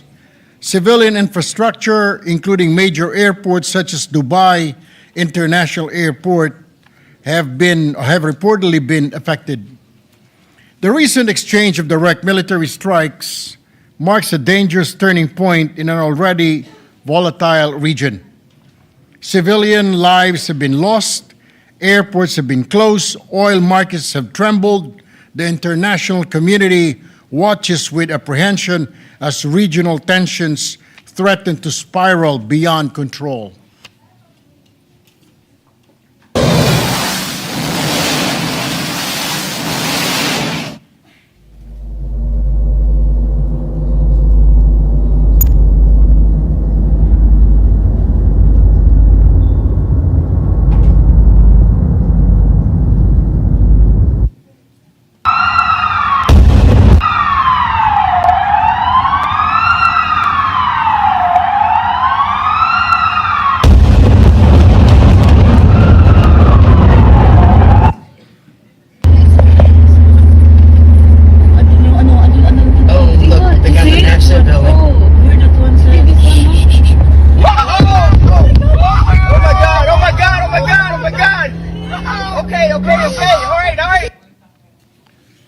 Mr. President, while this conflict unfolds thousands of miles from our shores, its consequences are not distant. First, the safety of overseas Filipinos. Isang Pilipina caregiver po ang naiulat na namatay sa Tel Aviv, si Mary Ann Velasquez de Vera ng Pangasinan. Isa lang po si Mary Ann sa libu-libong kababayan natin na naninirahan at nagtatrabaho sa Israel, Bahrain, Qatar, Kuwait, at UAE. Their protection and safety are not optional, Mr. President. It is our constitutional and moral duty. Mr. President, dear colleagues, we must ensure that evacuation and repatriation protocols are ready, adequately funded, and fully coordinated with host governments. No Filipino must be left behind. No Filipino must be unaccounted for. Second, energy security and economic stability. A significant portion of the world's oil supply passes through the Strait of Hormuz. Any disruption in the corridor could lead to spikes in global oil prices. Ang epekto nito ay tiyak na ramdam ng bawat pamilyang Pilipino.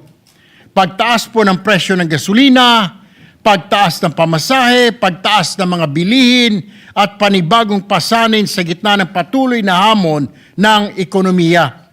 Kaya kinakailangan na nating tiyakin na may malinaw na plano ang pamahalaan upang protektahan ang ating ekonomiya laban sa panlabas na krisis mula sa sapat na reserbang enerhiya hanggang sa maagap na price monitoring at market intervention.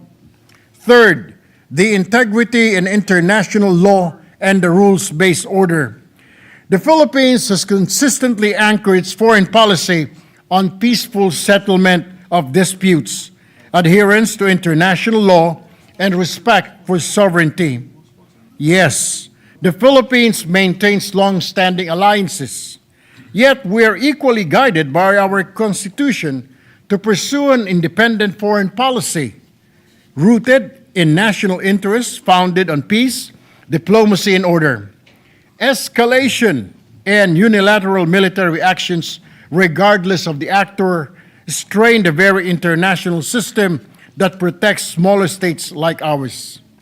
At this point, Mr. President, it is not for this chamber to inflame rhetoric in a distant battlefield, but it is our duty to affirm what must remain constant: the protection of Filipino lives, the preservation of economic stability, the primacy of diplomacy over destruction, and the urgent call for de-escalation. Accordingly, this representation, Mr. President, filed Senate Resolution 322, respectfully calling upon the appropriate committees, including the Committee on Foreign Relations, Committee on Migrant Workers, and Committee on Energy, among others, to conduct an inquiry in aid of legislation to assess contingency measures to mitigate potential impacts on the ongoing armed conflict. We must keep the welfare of Filipinos worldwide at the forefront of our national response. We must remain vigilant in market monitoring and economic safeguards. And we must support diplomatic efforts through multilateral engagements and regional cooperation aimed at restoring stability. In moments such as this, we pray that prudence, restraint, and wisdom guide the decision of nations. May reason rise above rage. May diplomacy triumph over destruction. Thank you, Mr. President. Thank you, Senator Tulfo. Senator Bamakino is recognized. Maraming salamat, Mr. President. Would the gentleman yield to a few questions? Yes.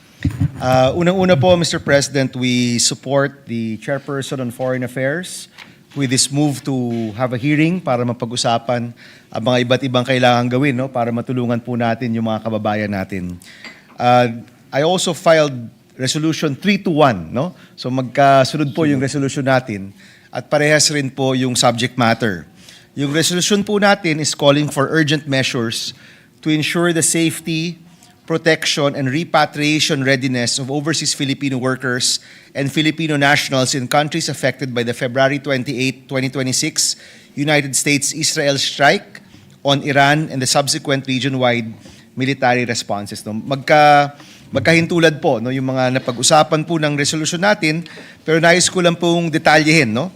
So unang-una, Mr. President, kapag sinabi nating repatriation, tama po ba, Mr. President, ibig sabihin nun, yung mga nais umuwi ay mabibigyan ng chance ang umuwi, Mr. President? Tama po yun, Ginoong Pangulo, good gentleman from Tarlac. Ang ibig pong sabihin noon ay voluntary po pag sinabing repatriation kasi may mga levels po. May alert level 3, voluntary, at alert level 4 ay mandatory repatriation. Ngayon po, Mr. President, we're on alert level 2, right?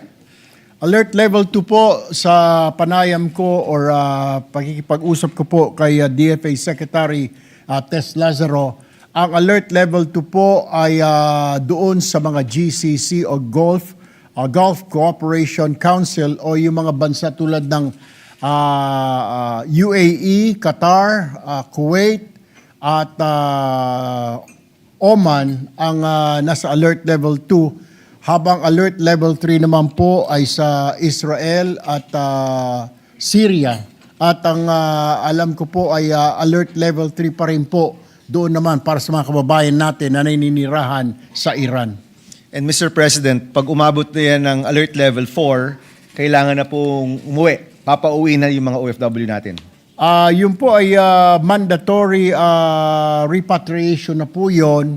Ibig sabihin, kukontakin na po sila ng ating mga embahada, ng ating pong OWA, para sila po ay mag-report o pumunta sa isang lugar kung saan po sila ay pipick upin at dadalhin po sa safe na lugar. Ang problema po ngayon ng ating pamahalaan at hindi lang po tayo kundi ibang mga bansa ay hindi mailabas ang mga iba't ibang lahi kasi nga po sarado ang airspace, wala pong mga eroplano, wala pong mga flight at ang tanging pamamaraan lamang po na pwede silang ilikas ay sa pamamagitan po ng land transport o di kaya paggamit po ng mga barko sa dagat. Mr. President, meron po bang pondo ang OWA, is it OWA or DMW, Department of Migrant Workers, para po sa repatriation ng mga kababayan po natin? Meron po, actually, nung sa BICAM po, na-anticipate na po natin and si Chair Sherwin, tinaasan po natin ng 800 million po ang pondo po ng DMW Office of the Secretary at ang Action Fund po ng OWA ay dinagdagan po natin ng 500 million. Kaya umabot po ito sa 1.3 billion. Samantalang sa DFA naman po para sa repatriation ay 1 billion pesos. Mr. President, tama po ba? Higit 2 milyong kababayan ang meron tayo sa Middle East? Tama po yun. Yun po yung ating mga overseas Filipino workers. Mr. President, maybe in the hearing, Mr. President, kung wala po tayong sagot ngayon, gusto rin ho nating malaman yung pondong nakalaan ay kung mag-a-avail ng repatriation services ang ating mga kababayan, kung ilan po sa kanila yung posibleng makakuha ng tulong na makauwi. No, I don't know, Mr. President, kung kakayanin, syempre 2 million, napakalaki po ng 2 million. And alam na naman ho natin, di naman lahat to ay nagdedesisyon na umuwi. Pero maganda pong malaman, Mr. President, kung ilan kaya yung kayang ma-accommodate. Kasi kung kulang po, magandang madagdagan po yung pondo para kung mag-escalate nga po ito, meron pong paraan yung mga kababayan po natin na makauwi ng libre at matiwasay. Kaya nga po sa ngayon, ang payo po ng ating mga embahada sa mga kababayan natin sa mga lugar kung saan ngayon ay may kaguluhan sa Middle East ay stay put at mag-ingat. Ang isa pa hong problema kasi, bagamat kahit na gusto po ng mga kababayan natin umuwi, ang mga OFWs, lalo na po dyan sa mga lugar na UAE, Qatar, Kuwait, tuloy-tuloy po ang pasok. Ayon naman po sa DMW. So, obligado po yung mga kababayan natin na pumasok pa rin. Opo. Pero may mga nagpahiwatig na rin po na gusto pong umuwi, lalo na po yung mga na-trap na mga kababayan natin na mga galing po sa Europe sa bakasyon, nandyan po sa Dubai ngayon. Meron din po yata tayo ilang mga pilgrims dyan po sa Israel na nagpahiwatig pong umuwi. So ito po ngayon ang inaasikaso ng Department of Foreign Affairs kung paano po sila madala sa safer na lugar. At ito po mga lugar na ito ay limitado lamang po. Isa po ang Oman, isa po ang Egypt, at isa pong tinitignan ngayon ng DFA ay ito pong Turkey. Mr. President, no, napaka-komprehensibo po ng inyong binigay na mga datos. Sa totoo lang po, hinihintay rin po ng mga kapwa senador namin ang update ni Senator Tulfo, no, pagdating po sa mga nangyayari sa Middle East. Mr. President, nais ko rin malaman, yung mga uuwi po dito, anong serbisyo ang posible po nilang makuha kung sila po yung magde-decide na umuwi? Anong tulong ang pwede po nilang makuha mula po sa ating gobyerno? May mga pondo po ang DMW para po sa mga kababayan natin po na umuwi. I believe nasa 15,000 hanggang 25,000 po ang initial. Nakaantabay din po dyan ang Department of Labor and Employment po natin. May mga pondo rin po. Tutulong din po dyan, yung Department of Social Welfare and Development. Pag may mga krisis pong ganito, ang ginagawa po ng Malacanang, nung ako po ay DSWD Secretary pa, ay pinagsasama-sama po yung mga ahensya na yan to form like a task force para tumulong po sa mga kababayan natin na mga umuwi galing sa overseas para mabigyan ng financial assistance yung mga umuwi galing sa ibang bansa. So tama, Mr. President, no, magsisimula yan sa safety ng mga kababayan natin doon kung nasaan sila ngayon. No? Matulungan natin sila na maging secure at safe sa abot ng mga kaya. Kung umabot ito sa alert level 4 or nais nang umuwi, may tulong na umuwi dito. That's the repatriation services, of course, subject to airspace being open again. Pag uwi po dito, dapat may serbisyong maibibigay. Alam ko, Mr. President, na itong nangyayari ngayon sa Middle East ay unprecedented talaga, tsaka may potential po talagang lumaki. No? So I will support you, Mr. President. Pag nag-hearing na po tayo, magandang malaman mula sa mga ahensya, magkanong nakalaan, handa ba sila, at higit sa lahat, sapat na ba ito sa magnitude, no, ng posibleng mangyari po at posibleng maging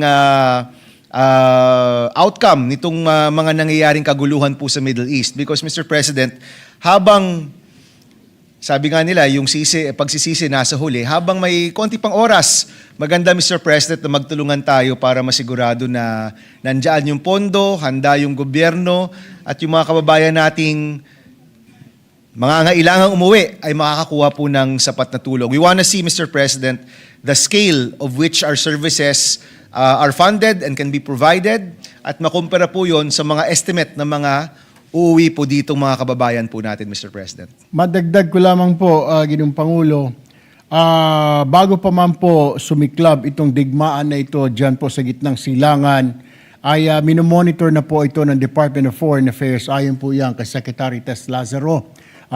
Few weeks ago po yan, may anticipation po na baka mag-back down po yung negotiation, yung pag-uusap po between ng US at Iran. Ang pinag-uusapan po nila ay alisin po yung nuclear armaments po o production ng bansang Iran, na hindi po pumayag yung isa, yung Iran po. Kaya yun ho naging problema, binomba po ito, inuna na po ng Israel. So mayroon pong anticipation, at nung Sabado nga po ng alas 11 ng gabi, dahil nagsimula po ang pambobomba umaga ng Sabado, our time, pagdating po alas 11 ng gabi ay nagkaroon po ng Zoom meeting ang DFA, kasama po ang DMW at ang mga iba't ibang embahada natin sa lugar, kasama po ang labor attaché para pag-usapan po ang contingency plan.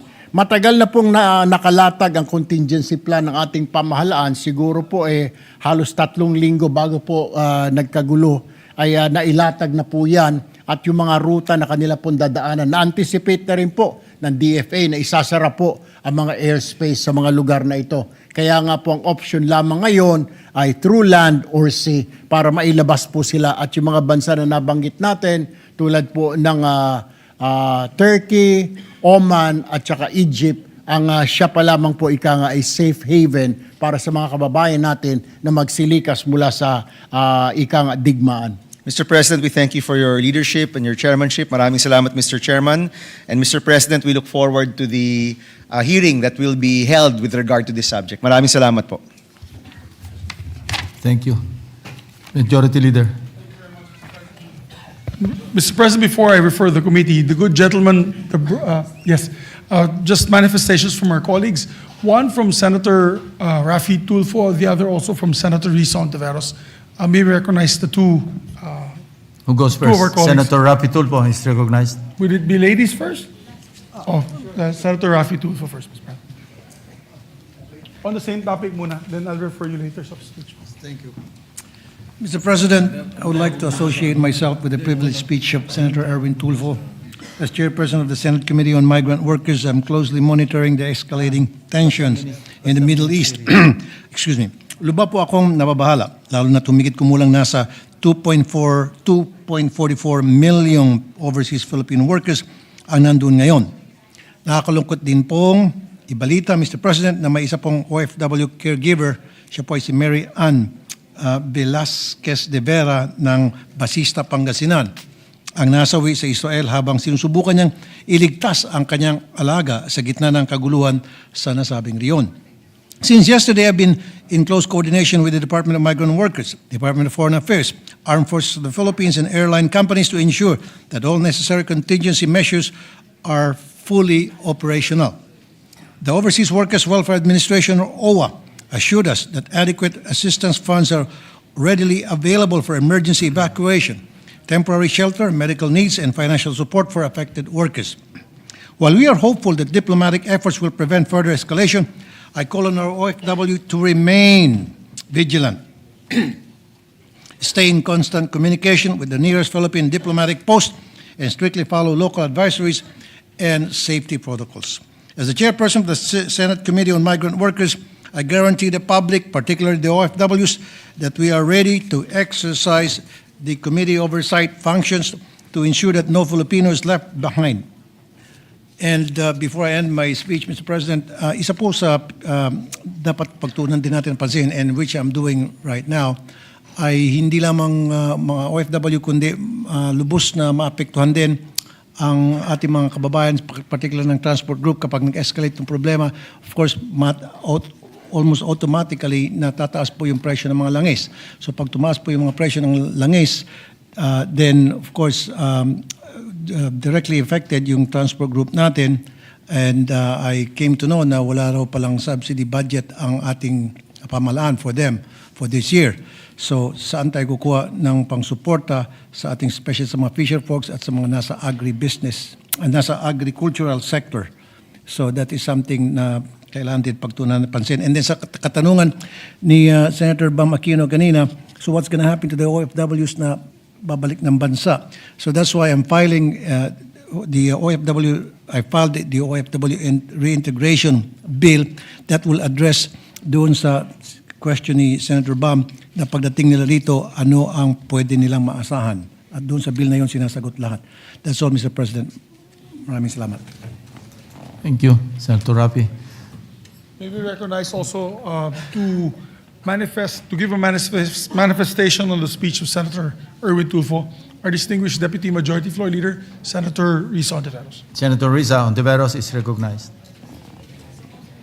Salamat po, Mr. President. Bilang pagsuporta po dun sa privilege speech sa good gentleman mula sa Palawan, intensyon ko rin po, Mr. President, mag-file ng katulad na resolusyon tungkol sa mga contingency measures ng ating gobyerno para siguruhin yung agarang kaligtasan ng ating mga overseas Filipino workers. Sayang na sayang po na nakarating na sa kaalaman natin yung trahedyang nangyari kay Mary Ann de Vera Velasquez. Kaya nakikisa ako sa taus-pusong pakikiramay ng buong Senado sa kanyang pamilya sa Pangasinan. Kasabay po ng pagsiguro ng immediate safety ng ating iba pang at maraming OFWs, tingin ko po, Mr. President, dapat magkondukta din ng isang strategic re-examination ng ating pambansang polisiya sa energy security. Baka kailangan po natin ng isang government-administered na strategic oil reserve at baka kailangan din nating bilisan yung renewable energy development para i-mitigate naman yung 96.8%, napakataas po, 96.8% na reliance ng ating bansa sa krudo mula sa gitnang silangan. Sa huli po, Mr. President, tingin ko po dapat mag-provide po tayo ng mga fiscal incentives para yung ating mga domestic industries ay magsilbing economic lifeboats, na magsisiguro sa agad na pag-absorb ng mga repatriated workers sa tatlong partikular na sektor, sa energy sector, sa agriculture sector, at sa manufacturing sector, para nga ma-reintegrate immediately yung ating mga kababayang magpapa-repatriate, ma-reintegrate dito sa ating ekonomiya para mapigilan ang isang inflationary crisis na binabantayan na ng economic managers ng gobyerno at para patuloy na magsulong kahit medyo bumagal pero dapat huwag tumigil yung national industrialization sa kabila pa rin po, Mr. President, nitong bumigla sa ating lahat na pagsiklab ng gera sa Middle East. Salamat po, Mr. President, at salamat muli sa good gentleman mula sa Palawan. Thank you. Senator Kiko Pangilinan. Senator Kiko Pangilinan is recognized. Thank you, Mr. President. Just maybe one or two questions, but before that, I would like to congratulate our chairperson on the Committee on Foreign Relations for his very timely privileged speech. Malaking bagay po ang nangyayari sa Middle East sa ngayon, lalo na sa mahigit 1 milyon nating mga kababayan na doon nagtatrabaho. Malaki ang agam-agam po nila at ang agarang pagkilos ng ating gobyerno ay isa sa mga paraan para matiyak ang kaligtasan ng ating mga kababayan. If I'm not mistaken, the good senator, as he mentioned earlier, filed a resolution in this regard. I believe Senator Bam Aquino likewise filed a resolution. And for the information of our chairperson of the Committee on Foreign Relations, we put together, and he signed it, a sense of the Senate resolution calling on urging the Philippine government to immediately implement measures for the protection and repatriation of overseas Filipino workers amid escalating tensions in the Middle East, and to adopt interventions to mitigate the resulting economic impacts on the Philippines. If I'm not mistaken, 22 senators have already signed the resolution. So maybe this, if the good senator is willing and amenable, perhaps through the majority leader, we can already adopt that resolution as a gesture and a symbol of the urgency of the matter, that immediately kumilos ang Senado, pumosisyon tungkol dito at isama na rin ang mga minungkahi sa resolusyon sa magiging hearing ng ating chairperson sa komite. Is he willing? Sang-ayon po itong representation na ito, Ginoong Pangulo. Yes. With that, I have no other questions. We look forward to the hearing because we also want to know ano ang magiging immediate na mga pagkilos ng ating mga ahensya ng pamahalaan na may direktang kinalaman dito sa mga magiging epekto sa ating ekonomiya, magiging epekto sa ating mga kababayan na sa ibang bansa. Ang isang halimbawa riyan ay nabanggit nga kanina, tataas ang presyo ng gasolina. Meron tayong mga programang fuel subsidies sa transport sector, sa mga magsasaka, sa mga mangingisda. Dahil pag tumaas ang presyo ng langis, hirap ang magiging karanasan ng mga maliliit nating mga manggagawa, magsasaka, mga mangingisda. Yung pag-suspend ng excise tax sa fuel na maaring bumaba ng hanggang 3 hanggang 6 na piso kada litro kung ito ay masuspinde kahit pansamantala. Kaya mahalaga itong pag-hearing na ito para malaman natin ano ang mga hakbang at makapagmungkahi din tayo ng mga hakbang para matugunan ang problema dala ng sigalot sa Middle East. Maraming salamat, Mr. President. Thank you to the distinguished chairperson of the Committee on Foreign Relations. Majority Leader. Thank you very much, Mr. President. Mr. President, I move that we refer the speech of the good gentleman to the Committee on Foreign Relations and the Committee on Migrant Workers. In objection, hearing none, referred to the Committee on Foreign Relations and Migrant Workers Committee. Thank you. Mr. President, while we're still waiting for the additional reference to business, maybe we could recognize another distinguished Congress senator who would like to wish of the use or avail of the privilege hour. Mr. President, let's recognize, Mr. President, Senator Rafi Tulfo to give his privileged speech. Senator Rafi Tulfo is recognized. Thank you, Mr. President. Distinguished colleagues, I speak before you today on a matter of personal and collective privilege. Before I begin, allow me to show a short video. Walang hulog sa SSS, Pilhan Pag-ibig. Wala po yan. Yung benefits namin, walang hulog po.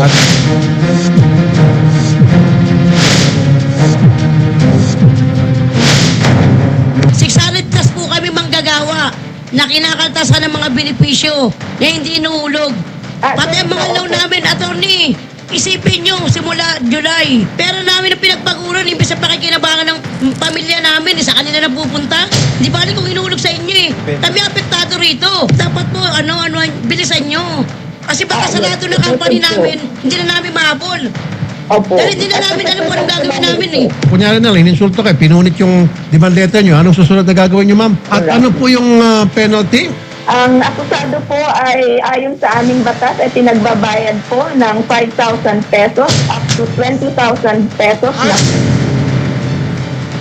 Ma'am naman, bakit 5,000? Daan-daan libo, milyon na ang dinekwat sa mga magagawa, tapos 5,000 lang ang fine? Kasi wala po kami mga benefits dito, sir.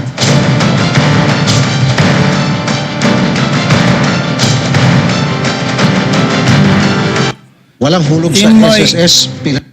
In my almost 30 years in public service in media, broadcasting, and here in the Senate, walang araw ang lumipas na walang lumapit sa aking programa at opisina tungkol sa problema ng ating mga laborers. Wala o kulang na pasweldo, benepisyo, at kontribusyon sa SSS, PhilHealth o Pag-ibig. Itong SSS, PhilHealth at Pag-ibig ay may mga mahalagang benepisyo Ang SSS ay panangga ng mga empleyado sa mga di inaasang mga pangyayari at para maibsan ang pinansyal na pangangailangan sa pagtanda ng ating mga kababayan. Ang PhilHealth naman ang inaasahan ng ating mga kababayan tuwing sila ay nagkakasakit. At ang pag-ibig naman ay nagkakaloob ng mga housing loans, short-term loans, calamity loans at kasangkapan upang makapag-ipon para sa kinabukasan. Kapag itong mga ito ay hindi nabayaran, kawawa ang mga manggagawa pag dumating ang panahon na kailangan nila ang mga ito.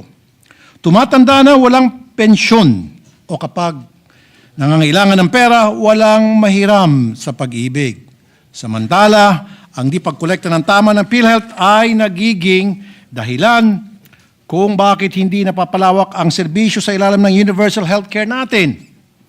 Kaya naman, tuwing may nakakarating sa akin ng mga ganitong reklamo, agad kong tinatawag ang pansin ng mga ito upang singilin ng maayos ang mga employer. Ang pinagtataka ko, bakit parati na lang ganito? Parating may mga nakakalusot na kumpanya at kailangan pang lumapit sa aking programa upang maningil sila. Ito ngayon, Mr. President, nagtataka ako sa kwento nitong si Deo Hanito Balbuena, o mas kilala sa pangalang Diwata. Ang nag-viral na may-ari ng parisan dito sa tabi lang ng Senado. Siguro lahat tayo alam kung nasaan siya dati. Nakapwesto. Mula sa pagiging palaboy, umasenso siya dahil sa nag-viral na parisan. Pero magmula noon, marami na ang nangyari at tuluyan nang nagsara ang parisan niya at nagpa-declare na siya ng bankruptcy. Itong nakarang linggo, siya inaresto dahil sa hindi pagrehistro at pagbayad ng SSS. Panoorin po natin ang isang maikling video. Ang nakalagay doon sa warrant, ang complainant ko is SSS. Nakulong ako ng kulang-kulang 24 hours. Ang kaso ko ay hindi ako nag-comply. Tapos yung mga tao ko guys, walang requirements. Pumasok lang sa akin at sa kaarawan. Sa kabila ng pagtulong ko, yun lang naman intensyon ko makatulong ako at siyempre makatulong ako sa ibang tao, lalo sa sarili ko at siyempre sa pamilya ko. Yun lang din pala magiging dahilan para makulong ako. Na sana kung mandatory man to or batas man talaga siya, sana naman tulungan nyo kami na maayos to. Sana naman hindi ito applicable sa kagaya naming nagsusurvive lang, panabla-nabla lang para makakain lang ng isang araw. May pagkakamali talaga si Diwata at pinagsabihan ko po siya. Pero ang pinagtataka niya ay wala naman daw siyang mga empleyado na nagreklamo sa SSS. Dahil daw alam nila ang mga tao niya na maliliit na negosyo lang sila. At may nakarating sa kanya na naghahanap itong SSS na mga pwedeng magreklamo laban sa kanya. Tinuturuan sila paano mag-file ng complaint. Maraming ganito sa ating mga kababayan. Mga maliliit na negosyo na walang sapat na kalaman sa mga business compliance sa ating mga batas. Naalala ko po ang isa pang kaso na nakarating sa akin. Isang 71-year-old na lola na kinulong din dahil hindi sa pagrimata ng SSS contribution, pag-remit ng SSS contribution ng isang kooperatiba. Napag-alaman namin, hindi naman board of director itong si lola at isa lamang siyang miyembro. Ang masama pa ay walang record ng summons na pinadala sa kanya. Inimbestigahan na nangyari at walang malinaw na leadership ang kooperatiba at minalas itong si Lola at siya ang dinawit ng SSS sa kaso. Ang di ko po maintindihan ay bakit ito maliliit na mga negosyo tulad ni Diwata at ni Lola ay kaya naman palang huliin at singilin ng kusa kahit wala nagreklamo na empleyado. Pero libo-libo pa din ang mga manggagawa na di natutulungan ang kanilang mga hinaing sa kawalan ng benepisyo. Itong kay Diwata, wala siyang kinaltas at walang nirehistro ng mga tauhan. Pero ang ibang malalaking kumpanya, nakarehistro, nagkaltas, pero binulsa at di nag-remit sa SSS, hindi nakasuhan at hindi nakukulong. Bakit itong mga empleyado kailangan pang lumapit sa akin para makasingil sa kanilang mga employers? Tulad ng mga security agencies na parati na lang nilalapit sa akin. Bakit di sila masingil ng SSS? Pilal to pag-ibig. Dahil bang may-ari ng mga agencies na ito ay dating mga retired o active military o colonel o general. Bakit ang mga kumpanya ng mga daming empleyado hindi kusang nasisilip at nasisingil? Tulad ng patayan na nabisita ko sa Silang Cavite, 71 na mananahi, walang pasweldo at kontribusyon sa SSS, pero despite that, hindi man lang sila kinasuhan ng SSS at hindi man lang kinulong ang may-ari ng patayan. Mr. President, the SSS has been under scrutiny for uncollected contributions for years. In 2023, the COA flagged uncollected premium contributions from delinquent employers. According to the report, only 4.5 billion pesos was collected in 2023, which is only 4.89% of the 93.7 billion collectibles for that year. In 2025, SSS bragged that uncollected contributions has gone down to 46 billion pesos. 46 billion pesos is not something to be proud of. Kung itong SSS naniniwala na malaga ang Social Security para sa ating mga mamamayan, dapat walang delinquency na ganyang kalaki. Tapos taas pa ng taas ng contribution rate. Di ba naman madidismay ang ating mga manggagawa rito? Para sa SSS, wag itong napapakulong ninyo ang mga small business owners ang i-flex nyo, kundi yung sanang makasingil kayo sa mga malalaking kumpanya. Wag yung mga karinderya at mga parisan lamang ang inyong pinagtutuunan ng pansin. At wag niyong hintayin na ako kulitin kayo na mangolekta. Ang lalaki ng sweldo ng mga board of directors ninyo dyan sa SSS, hundreds of millions of pesos. Ako, wala naman akong sweldo galing sa inyo dyan, pero bakit ako ginagawa niyong collecting agent? Gawin niyo ang trabaho niyo, SSS. Binigyan namin kayo ng kapangyarihan at sa kakareklamo ko tungkol sa SSS, tinaasan ng penalty sa mga violators ng SSS law para magkangipin ang batas. The Social Security Commission, when a person defaults in the payment of contributions, may collect through court action or by issuing a warrant to the sheriff of any province or city, commanding him to attach and sell any property of the debtor. And violators could be held liable for fines of up to 5 to 20,000 pesos and imprisonment to 6 to 12 years. The same teeth have been given to PhilHealth and Pag-ibig. Non-payment of contributions for PhilHealth is subject to fines of 50 to 100,000 and imprisonment of 6 months to 1 year. While for Pag-ibig, violators could be fined with 1 to 10,000 and imprisonment up to 6 years.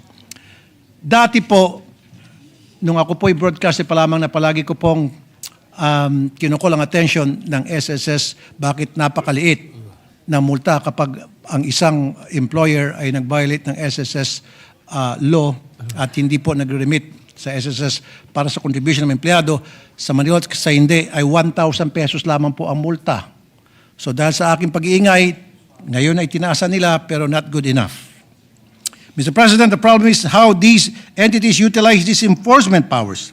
I believe they should wield the sword of justice in the same way as the blindfolded Lady Justice who cannot see who is in front of her. They must apply the law equally to the rich or poor. But as public entities whose very core rely on their collection, I assume that they should focus their energy on those companies or businesses where they can collect more. It's just common sense. SSS as a law enforcement group, they even have a program called RACE, or Run Against Contribution Evaders. Pero bakit parang kulang pa din? There is something wrong with the registration, monitoring, and enforcement system. Do not see what's worse, they do not see the urgency of fixing that system. Napakahirap po para sa ating mga business owners, lalo na para sa ating mga MSMEs na mga mag-register at magpalit ng status ng mga empleyado. Mr. President, the informal business sector is the means of livelihood of most of our people. These enterprises that merely sell goods that they personally produce to meet their family needs become the victim of regulation that was meant for big companies. And that is why we have crafted so many laws to address the ease of doing business for small businesses. Magna Carta for MSMEs, Barangay Micro Business Enterprise Law, Negosyo Center Act, among others. Itong Negosyo Center Act, maganda ito dahil nagkaroon ng one-stop shop sa mga LGU para sa small businesses upang makapag-comply sila sa iba't ibang business regulations. Kulang sa assistance ang ating mga maliliit na mamamayan na itinatawid lang ang kanilang munting negosyo. Mr. President, recently there is so much unfairness in the way the power is being exercised by public officials and government entities. I hope they remember that if the law does not distinguish, neither should they when it comes to implementing the law. Be consistent, be fair. I hope to be able to take these matters up in the Labor Committee as these concerns affect our laborers. Thank you, Mr. President, and my dear colleagues. Thank you very much, Mr. President. Mr. President, I move that we refer the speech of our distinguished colleague, Senator Raffy Tulfo, to the Committee on Labor and Employment and Human Resource Development. So referred to Committee on Labor. Thank you, Mr. President. Another colleague of ours would like to avail of the privilege hour, Mr. President. May we recognize our distinguished colleague, Senator Pia Cayetano. Senator Pia Cayetano is recognized.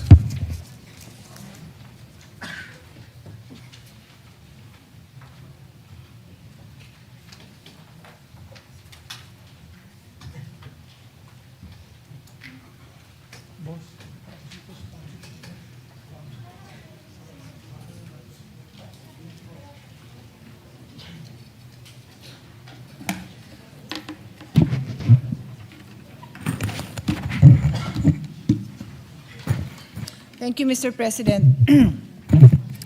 I rise on a matter of privilege today on a topic that is very personal to me, but I know also personal to many of our colleagues here who have joined me in this battle. Recently, Mr. President, I think this was late last week, a group of public health advocates pressed lawmakers to impose an absolute ban on the sale of electronic cigarettes, vapes, and in other words, alternative cigarettes. This has been a call that they have been making. I would say this push for a ban has been making its rounds in the last 6 months, maybe in the last year, because all over Southeast Asia, many of our neighbors have banned the use of these products.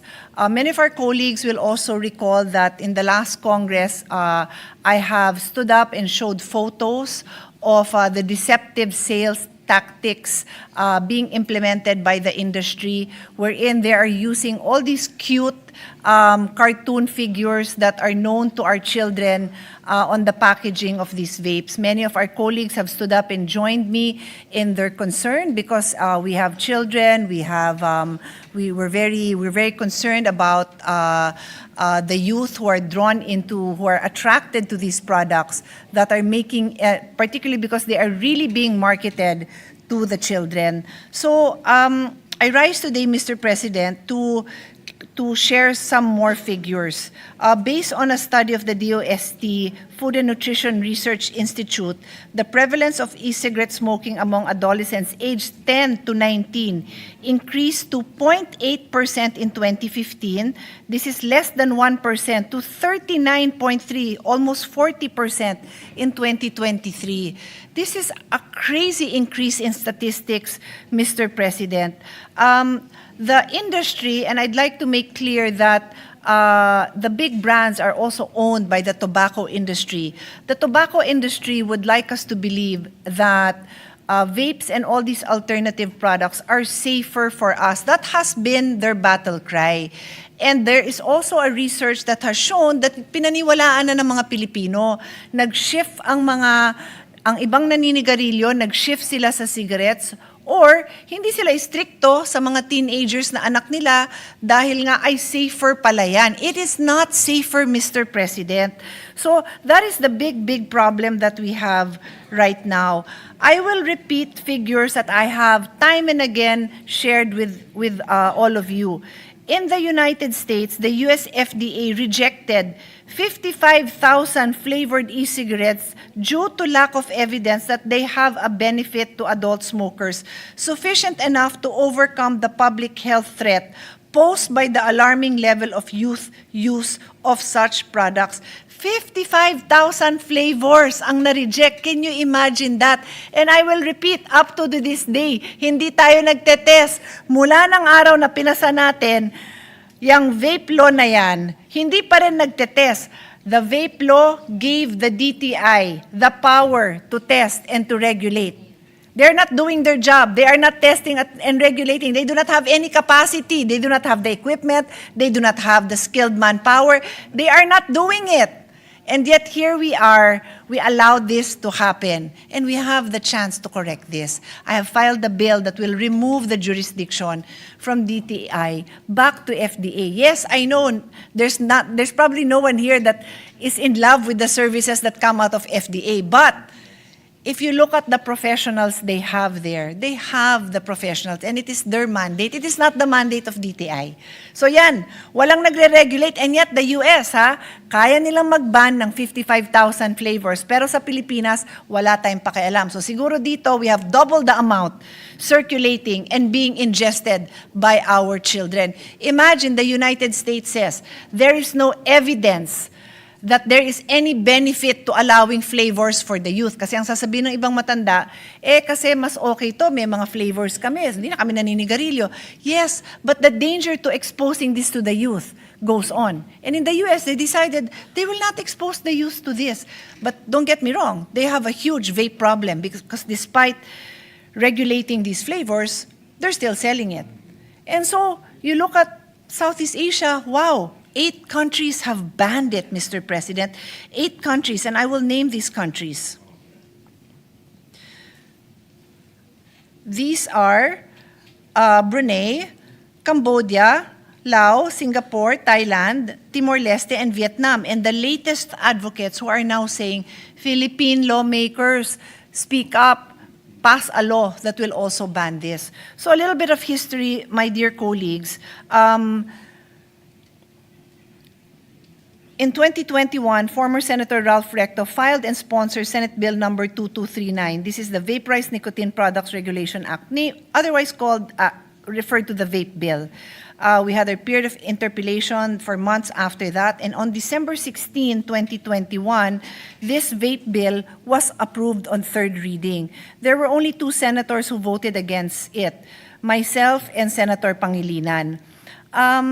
Mr. President, I fought against this bill so hardly because it gives the impression that it is regulating the industry, and yet what it was doing was liberalizing the sale of vape products. From the bill that I proposed, where it would be, the age of access would be 21, they lowered it to 18. Sorry, let me correct myself. The existing law, which was the sin tax law, provided the age of access at 21 years of age. This vape bill reduced the age to 18. So gusto niya, 18 pa lang, sige, mag-vape ka na. Nakapasa na tayo ng batas na sinabing sa 21 pa kasi nga very vulnerable itong mga young people. Let's allow them to make that decision to try this vape pag medyo 21 na. Tapos binabaan natin, ginawa natin 18. And then, we said that the jurisdiction to regulate is with the FDA. That is also in the sin tax law. Tinanggal yon, nilipat sa DTI. And I have already explained that DTI has done nothing about this. Finally, flavors. We had a total ban on flavors. We only allowed the regular, whatever cigarette tastes like, so tobacco flavor, and pinayagan natin doon menthol. That's it. Comes this vape bill, pinayagan na yung iba-ibang flavors. O ano nangyari? Ayan na, from Hello Kitty to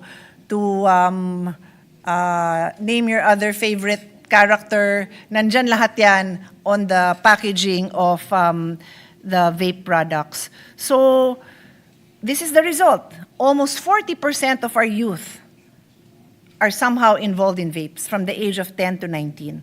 But let me go on, Mr. President. I think it is today, there was an editorial that, and let me just read a portion of it. I just want to correct the record, Mr. President. There's an editorial that states that it's an editorial that basically criticizes government for liberalizing the vaping industry despite the strong opposition of health experts. And the editorial goes on to say, to express how our youth are exposed to the addiction and fatal lung disease, all of which are supported by the health advocates. But there's just one portion that I'd like to clarify, set the record straight, Mr. President. It also goes on to explain the changes that were made in the vape law versus the syntax law that I've also explained, and I thank the editorial team for sharing this information.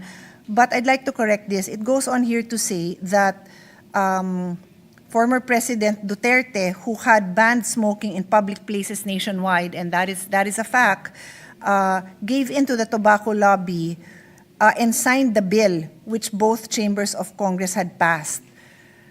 So that's incorrect, Mr. President, because that is something that I was watching very carefully. After we passed the vape bill, when both passes, the bicameral conference committee was held on January 26, 2022. Please note that was an election year. Then on March 30, the Senate received a letter from Secretary General of the House of Representatives, Mark Leandro Mendoza, and attached to the letter were the 9 enrolled copies of the consolidated version of the vape bill for signature of our Senate Secretary, Myra Villarica, and the Senate President, March 30, 2022. Then on May 30, 2022, the Senate sent a letter to Speaker Lord Velasco, returning the 8 enrolled copies for its transmission to the Office of the President. The enrolled copies, as following the procedure, were signed by the Senate President and the Senate Secretary. May 30, 2022, na-transmit na yan ng Senate sa House. Almost 1 month later, June 2023, this representation, together with health advocates, conducted a press conference and exposed that the vape bill was still pending in the House of Representatives. Hindi gumagalaw, nandun lang sa House. Nandun lang. June 24, the next day, the enrolled bill was transmitted to the Office of the President 5 months after its passage and barely 3 working days before the end of the former President Duterte's term. Inantay, 5 buwan, nakabinbin. 3 working days before former President Duterte's term ended, doon niya natanggap. Walang action si President Duterte, to be fair. So paki-clarify na lang kasi let's report these things correctly. So 3 days. So hindi inaksyonan yun ni President Duterte, and the new term on June 30, the term of the new president, our current president, President Marcos, started June 30. On July 20, 20 days later, this representation again held a press conference along with my brother, Senator Alan Cayetano. He joined me and with health advocates, and we called on President Marcos to veto the vape bill kasi napunta na sa kanya kasi siya na presidente.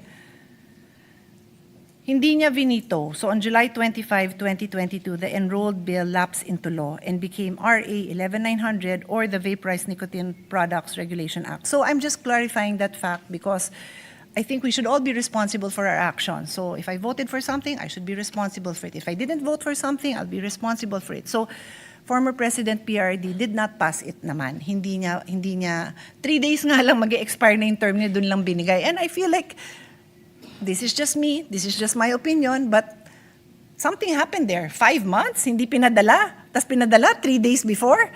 And I know how the tobacco industry works. That's why am I not surprised? So here we are today, Mr. President. I know none of these tobacco bills are priority bills, but I ask my dear colleagues, join me in making this a priority. This is eating at the health of our youth. Lahat na ginawa natin kanina, our chairperson of the Committee on Health, and in fairness, how many bills has she sponsored? How many bills has she heard addressing health issues of the nation? So many of our colleagues will stand up and to interpolate and to amend, and I think we're doing a good job, but let's not turn our back on this pressing issue. There's a strong lobby. Let's do the right thing. Let's stand up and decide. Are we going to join our colleagues in a total ban? The bills I filed, by the way, which came after the vape bill, the vape bill became the vape law, we're returning the jurisdiction to FDA, prohibiting sales to persons below 21, banning the different flavors, banning the sale in school areas because now they also we are actually selling just 100 meters. 100 meters, dun lang yun. Ang dali-daling takbuhin ng bata yun, yung 100 meters from their school. So there's so much we can do, including the discussion on the ban. So that is the gist of my privileged speech, Mr. President. There are bills out there, and if this can be heard, if any of these bills can be heard, then we can start the discussion on how we want to tackle this epidemic, because it is a vape epidemic, Mr. President. Thank you very much. Senator Francis Pangilinan is recognized. Thank you, Mr. President.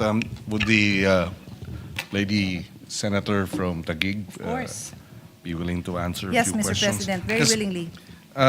Congratulations to Senator Cayetano for this privileged speech. It is a concern. If I recall correctly, I voted with Senator You did. Cayetano. And I announced it that it's just you and I who voted against it on the third reading. Yes, yes. And therefore, it is a concern of this representation. What is the industry?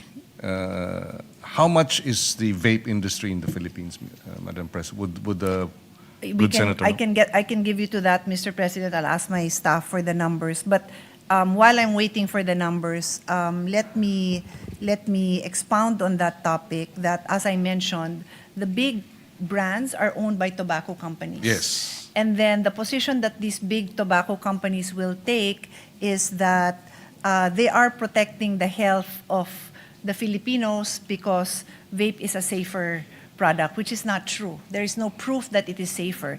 And then there is also this issue that they're raising about the loss of revenues due to the illicit trade, which is happening. I do not doubt that exists. But the answer there, because it is already being discussed in the House, I believe, I'm not really sure of the status, to revisit the sin tax that we impose. Yes. And medyo malawak na yung topic. I didn't include it in my speech, but this now, in response to Your Honor's question, is part of the whole issue because the industry will claim that they are losing money to illicit trade and that they are less revenue is being transmitted to the government, and therefore, let us reduce the sin tax. Medyo nagkamali ng konti dun sa logic. But let me just check with my staff Yes, if we're ready. while that is being checked,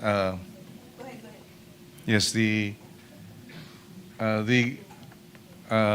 good senator mentioned that it is not correct to say that this is safer than cigarette smoking. I recall those debates, and that the discussion then was that yes, vaping is less toxic or a better alternative to smoking. And the lady senator just mentioned that it is not true. It's not. You know, there's so much disinformation out there. What is the latest research and data regarding the ill effects? Is it worse than vaping? Because I get many different answers. It depends. Some doctors say it depends on the the content of the vape device. So there are a lot of discussions saying it is worse, but it depends. What is the science I would behind love to address that, Mr. President. So first of all, what the tobacco industry does is they hold conferences for doctors. We banned that in the bill that we proposed, in the version that we proposed, and that is the one good thing that was carried in the vape law. Bawal naman yan. So instead, what they did was, and I know for a fact because it was held in BGC, so na-trace ko to through my Taguig connections, na they had a conference with dentists. So dentist naman yung tinarget nila. So I'm like, wait, ano bang sinulat natin sa batas? Sinabi ba natin doctors? So dentists, they excluded, but they have these ways of going through all, their tentacles are wide and long-reaching. We found, I saw a copy of the program. They really had foreign doctors who will speak to whatever crowd is willing to listen to them to advocate their position. And I've heard it. I've listened to all. But the fact remains, as a doctor, as a health provider, you err on the side of safety. Yes. You do not promote something that is uncertain. So Yes. that's, to me, doon pa lang, delikado yung ginagawa nung mga nagpo-promote niyan.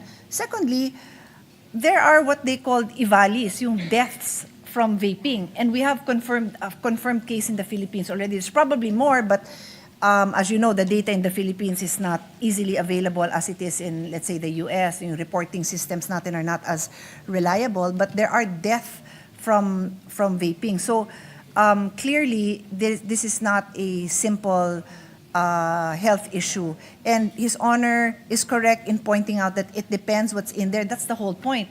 Because, as I said, in the US, because of their sophisticated system, they were able to ban 55,000 flavors because there's no proven health benefit. We're not even going through the process. So can you just imagine the quality of ingredients that are in the vapes being sold on the streets? Yes. And because kulang din tayo sa regulation, I randomly will see in any small street, Dr. Healthy Vapes. Mga ganun yung mga pangalan. Healthy vaping. Like, Yes. It's an oxymoron. It's an oxymoron.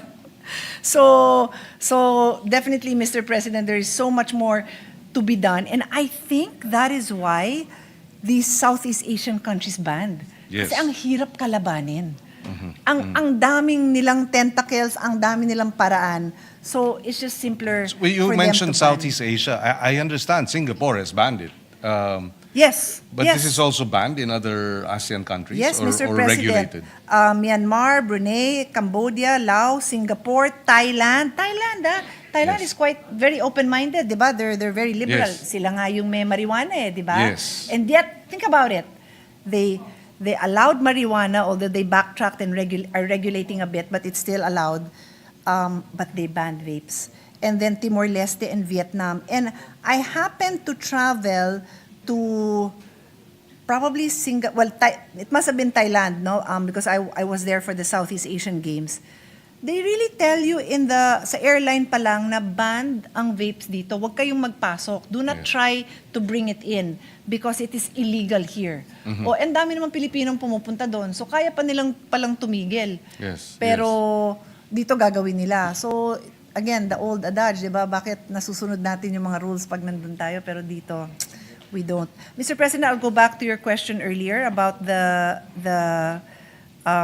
global e-cigarette or vape market. Worldwide, it is valued at US 27 to 35 billion pesos as of dollars. US 27 to 35 billion dollars as of 2024. And then the Philippine market is valued at US 113.6 million dollars in 2023. But for the Philippines alone, it is projected to reach $345 million. So times 3 in 2030. So 4 years from now, they expect that market to grow That'll be times about 3. 113 15 billion to pesos. 345. So that's really sad, Yes. Mr. President. I would be so happy if this was the agricultural market, wouldn't you? Yes. Rice production, vegetable production, chicken production. But we're talking about the product that is not good for youth or adults. It's not good for us. Is it correct? I caught it somewhere that the Secretary of Trade mentioned or was publicly quoted as saying she is against vaping. Is that right? I think I recall that I chatted with her when she was newly appointed, and I made my position very clear.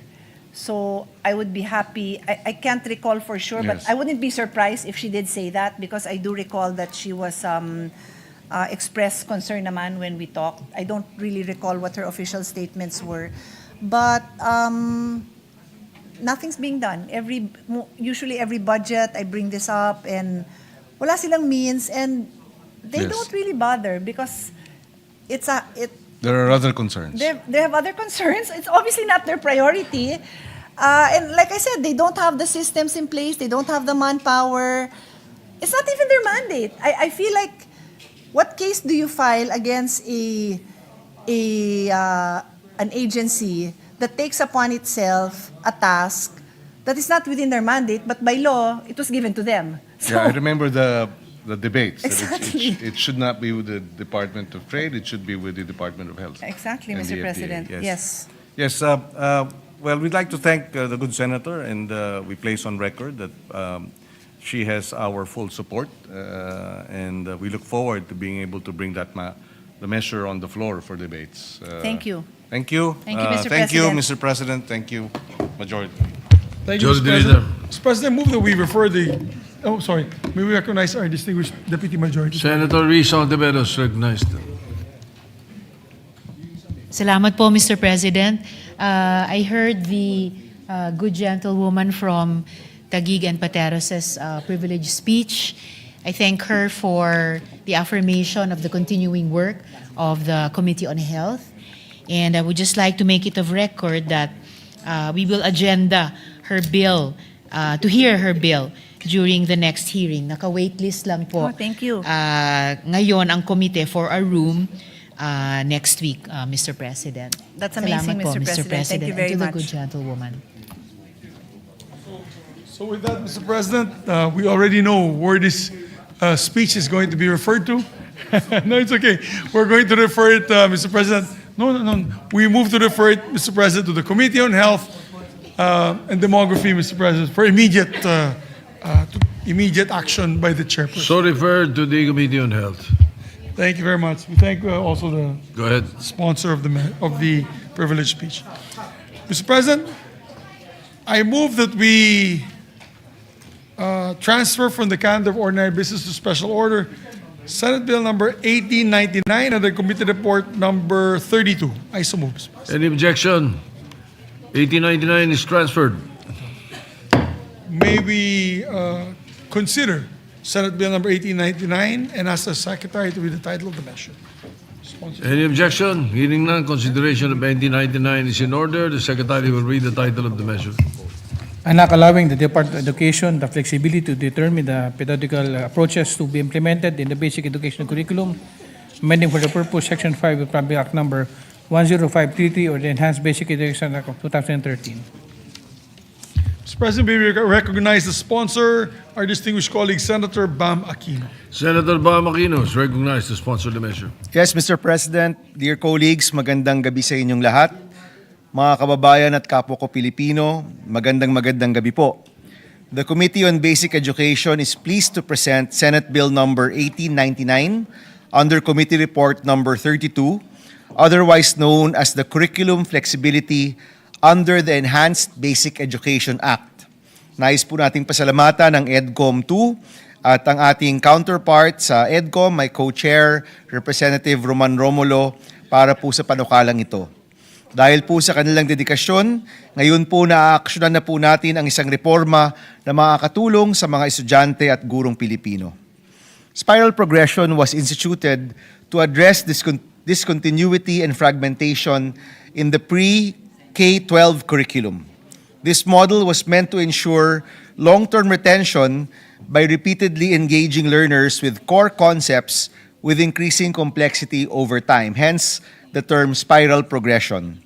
However, Mr. President, this methodology was legislated alongside the Enhanced Basic Education Act.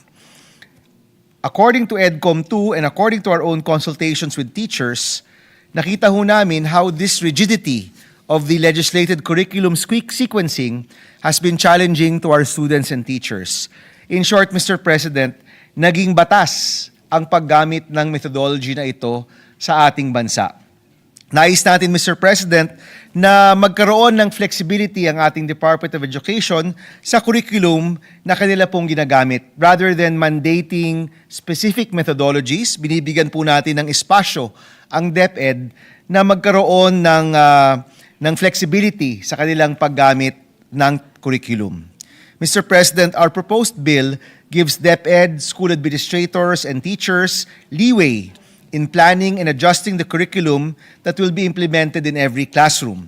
We will no longer include the requirement of spiral progression as the only way to teach our students. With this amendment, we will be legislating standards for our basic education curriculum rather than specific methodologies. Hindi po natin ibig sabihin na hindi nagagamitin ng spiral progression. In fact, Mr. President, it can still be used by our schools and by our teachers. Instead, the bill removes legal requirements to adhere to this certain method of teaching. This bill, Mr. President, provides flexibility to address the curriculum in the best and most relevant way possible to ensure that our students gain the mastery that they need to move on to the next grade level.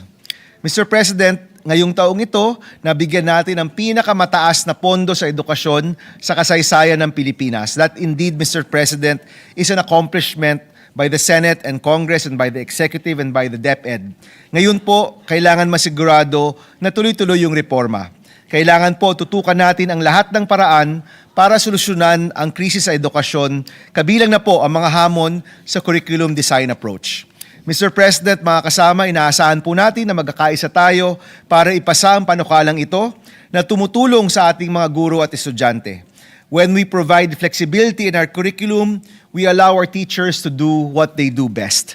This is a key step towards addressing our education crisis, and we hope, Mr. President, that with the passage of this measure, we begin the journey towards improving our students' proficiency and literacy. Maraming salamat, Mr. President, and thank you, dear colleagues. This is a one-page bill. This is a two-page bill, Mr. President.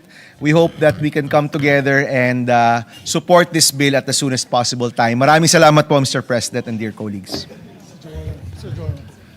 May we recognize also our distinguished colleague, Senator Joel Villanueva. Senator Joel Villanueva is recognized. Mr. President, as much as we would like to deliver our co-sponsorship speech, as we are one of the co-authors and co-sponsor of the measure, we just like to put on record, Mr. President, our sincerest thanks and gratitude to our dear chairperson of the Senate Committee on Basic Education, our fellow EDCOM 2 Commissioner, Senator Bam Aquino, for making this measure one of his priorities. May I just be allowed, Mr. President, to just insert into the records our co-sponsorship speech. Thank you, Mr. President. So inserted into the records. Mr. President. May we recognize Senator... Senator Pia Cayetano is recognized. Mr. President, I also have a speech, but given that the sponsor emphasized it's a one-page speech, it's a one-page bill, my speech is longer than one page. I will also insert it into the record, Mr. President. And I'd just like to express my gratitude to the sponsor for taking up this measure. Thank you. Thank you. Majority Leader. Thank you very much, Mr. President. Mr. President, allow our colleagues some time to study the measure. Yes, Senator Sherwin Gatchalian would like to also deliver his sponsorship speech. I hope it's also one page, because anyway, the bill is one page. Senator Sherwin Gatchalian is Just kidding, Mr. recognized. President. May we recognize the good. Thank you, Majority Leader. Sorry for interrupting you. I also will give a co-sponsorship speech. Mr. President, distinguished colleagues, I rise today to co-sponsor an act allowing the Department of Education the flexibility to determine pedagogical approaches to be implemented in the basic education curriculum, amending for the purpose Section 5 of Republic Act Number 10533 or the Enhanced Basic Education Act of 2013. The spiral progression approach is a well-intentioned curriculum framework that is meant to make learning continuous, connected, and progressively deeper as learners move up. At its core, the idea is simple. Concepts are introduced early and revisited repeatedly in later grades. Each time a concept is revisited, it is developed and given greater depth. Difficulty increases incrementally over time. Learners progress by building on earlier learning, with the goal being mastery of the subject matter. But as data would reveal, implementation has been far from straightforward. A 2020 study by the Assessment, Curriculum, and Technology Research Center observed that teachers did not have adequate time to teach all the competencies under the intended K-12 curriculum. The results of the study showed that less than one-third of the teachers reported having enough time to cover all learning competencies. Dahil sa kakulangan sa oras, hindi lubos na natuturo lahat ng kinakailangang competencies. Malaki ang nagiging negatibong epekto nito sa ating mga mag-aaral. Umaakyat sila sa susunod na baitang nang hindi pa ganap na nahuhubog ang kanilang pundasyon para maintindihan ang mga susunod at mas mahirap na leksyon. The ACTRC study also found that in levels grade 6 and above, most learners are not grade ready because they failed to master the learning competencies of the previous level. In pre-grade 9 chemistry, only 13% of learners were grade ready. In pre-grade 10 chemistry, the result is even lower at 11%. Hindi natin pwedeng hayaan ang ganitong mga pangyayari. Malinaw sa datos at sa karanasan ng ating mga guro na kailangan maging bukas at flexible ang ating mga curriculum para hindi natatali ang ating mga paaralan sa iisang uri ng pagtuturo. This amendatory bill introduces the necessary flexibility. Section 5 mandates that curriculum for basic education will employ the approach deemed most effective by the Department of Education to ensure mastery of knowledge and skills for each level. This call to flexibility was echoed in the final report of the Second Congressional Commission on Education. One of its recommendations for developing the functional literacy of early learners is to remove the mandatory application of spiral progression in basic education in order to enable flexibility and localized instruction. A periodic review every 5 years monitors learner progress and curriculum responsiveness. This ensures that education remains dynamic, appropriate to context, and learner-centered. This flexibility is especially critical today as government has committed unprecedented resources to education. Mr. President, with our historic education budget of 1.3 trillion pesos, we stand on the threshold of great change for the future of our learners and our country. For this budget to be put to its best use, key reforms in the way education is delivered must follow. The road to education reform is long, but this measure is a critical step in the right direction. It empowers teachers to respond to specific needs and realities of their classes, which will ensure that no learner is left behind. Before I end, I would like to thank the sponsor of this bill, Senator Bam Aquino, for his commitment to improving the quality of education in our country. Thank you, Mr. President.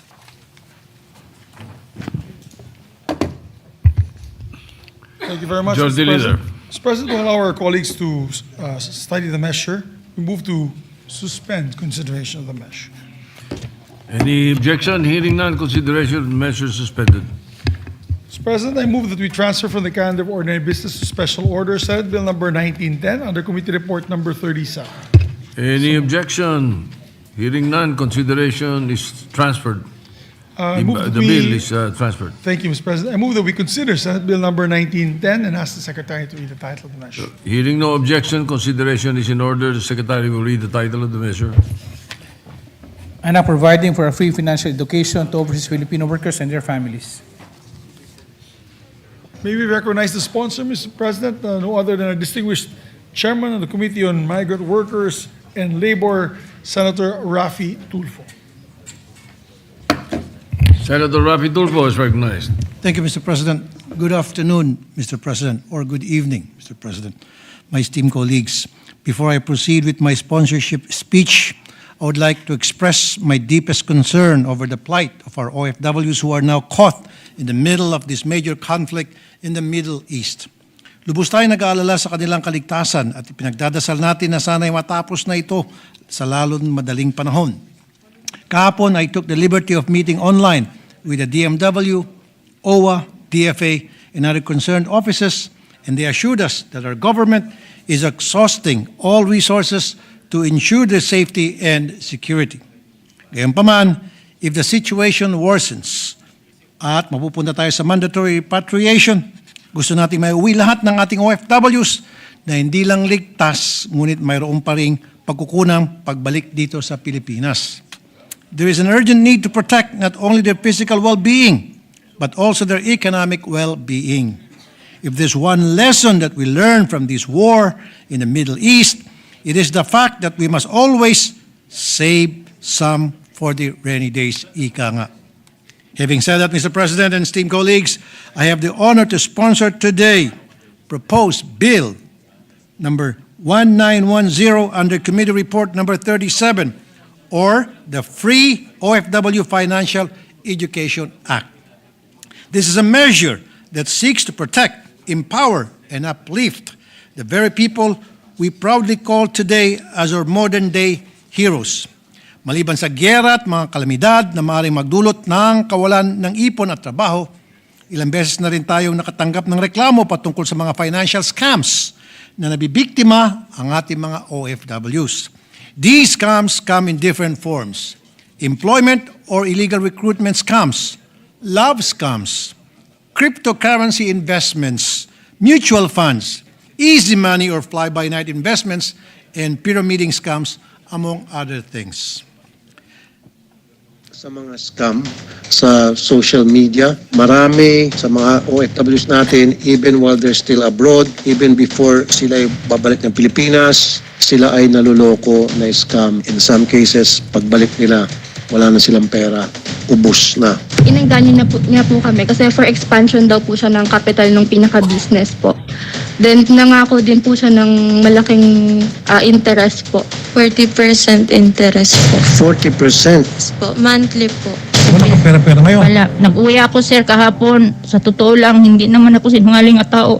200 lang gutom, nagutom ako sa airport. Diretso si Mamata from the airport, diretso dito. Oh, walang-wala nga ako mga pasalubong, wala. Damit ko. Masaya maleta. Ang damit ko sir, ano lang yun, mga lumang gamit ko sa Jada. Wala ka man ng pasalubong. Wala, kahit tingkayin ko pa yung bag ko, wala kahit isang pirasong biskwit o isang pirasong candy, wala. Wala kayo naipon, ma'am. Wala sir, kasi may ginastusan ako, hindi nga nakatapos ng pag-aral yung anak ko. Kaya nga yan sinasabi ko hopefully maging batas na po yung financial literacy.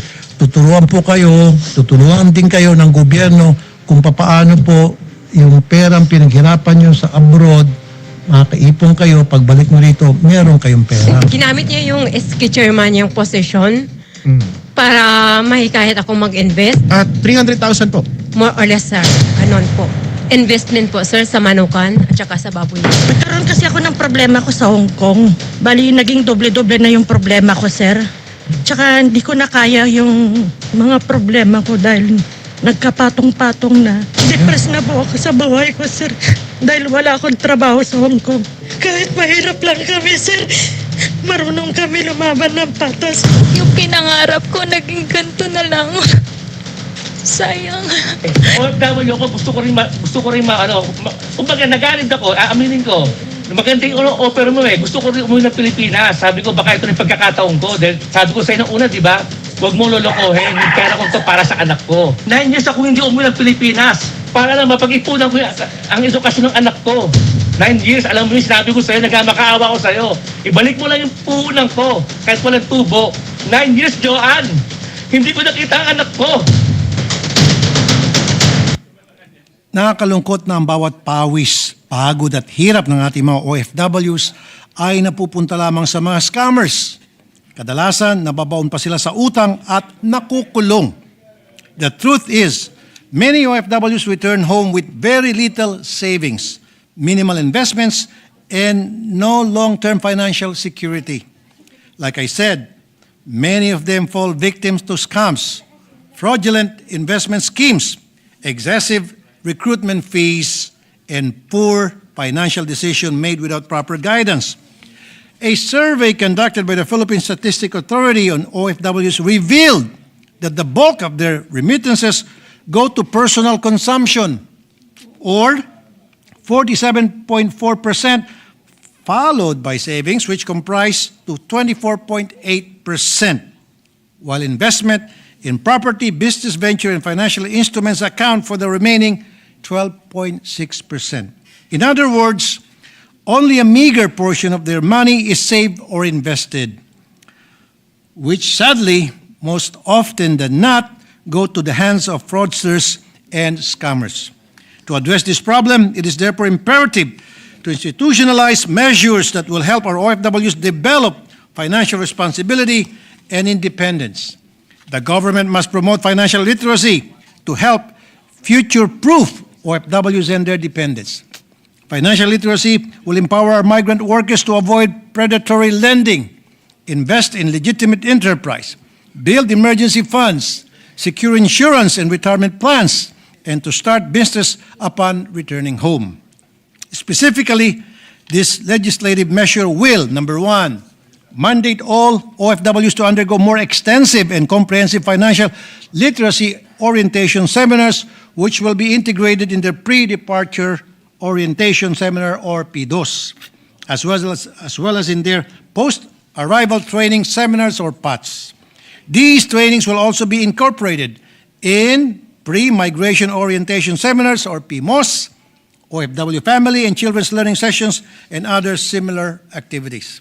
Number two, place the DMW as the lead implementing agency in coordination with the Department of Finance, the Bangko Sentral ng Pilipinas, OWA, the DICT, DILG, the SEC, and other pertinent banking institutions, and most importantly, number three, provide that these mandatory financial literacy trainings and continuing education shall be free of charge. Currently, the DMW is implementing the Pinansyal na Talino at Kaalaman, or PITAKA program, in coordination with the OWA, Bangko Sentral, and BDO Foundation, whereby financial literacy videos are disseminated online via YouTube and Facebook. Dito po, tinuturuan sila kung paano mag-impok, magkaroon ng tamang pananaw sa pag-iimpok at mag-invest ng kanilang pera sa litimong pamamaraan. Mayroon din yung Financial Awareness Seminar and Small Business Management Training, or FAST SBMT. That includes skill training in setting up and developing a business. The Securities and Exchange Commission and the Philippine Stock Exchange, in partnership with the DMW, also conduct educational tours for OFWs to gain exposure to stock marketing, trading, investment funding, and scam prevention. In 2026, the DMW has also been aggressively expanding its partnership with private stakeholders to initiate other relevant programs that will financially empower our OFWs. Thus, this measure will ensure that these initiatives will be institutionalized at mabigyan ng sapat na pondo para tuloy-tuloy ang implementasyon ng mga programa. This is not just a bill about budgeting or saving. This is about dignity. Dignity for OFWs who have been remitting consistently over $30 billion annually, and these remittances fuel consumption, sustain communities, and stabilize our financial system. Ang batas na ito ay panigurado ng isang nurse mula Germany, yung engineer mula sa Japan, ang isang domestic helper mula sa Kuwait, at ang isang marino mula sa Indian Ocean ay uuwi na may bitbit na kwento ng sakripisyo at may pondong magsisimula ulit sa sariling bayan. Mr. President, my dear colleagues, I therefore urge each and every one of you to support the immediate passage of this measure, the Free OFW Financial Education Act. Let us give our modern-day heroes not only an opportunity to thrive overseas, but also the chance to financially grow and attain stability at home. Magandang gabi at maraming salamat po, Mr. President. Majority Leader. Thank you very much, Mr. President. And also to deliver the co-sponsorship speech, may we recognize our distinguished colleague, Senator Joel Villanueva. Senator Joy Villanueva is recognized. Thank you, Mr. President. Thank you, distinguished Majority Leader. Mr. President, esteemed colleagues, this representation would like to thank, first of all, our dear colleague, the chairperson of the Senate Committee on Migrant Workers, Senator Rafi Idol Tulfo, for sponsoring Senate Bill number 1910, otherwise known as the Free OFW Financial Education Act, which this representation is proud to have co-authored, Mr. President. We believe that this measure, together with the OFW Remittance Protection Act under Committee on Banks, which we also intend to sponsor this week, Mr. President, are complementary bills that share a common objective. This is to safeguard the hard-earned income of our OFWs and ensure their long-term financial security. When we sponsored the law, Mr. President, not too long ago in creating the Department of Migrant Workers during the 18th Congress, we envisioned financial literacy as an essential component of the reintegration program aimed at the mainstreaming and sustainable return of OFWs into Philippine society. This policy direction is explicitly provided under Section 3, letter I of RA number 11641, otherwise known as the DMW Act. Through this measure, Mr. President, our OFWs will be equipped with necessary knowledge and skills to properly manage their hard-earned income and make informed financial decisions.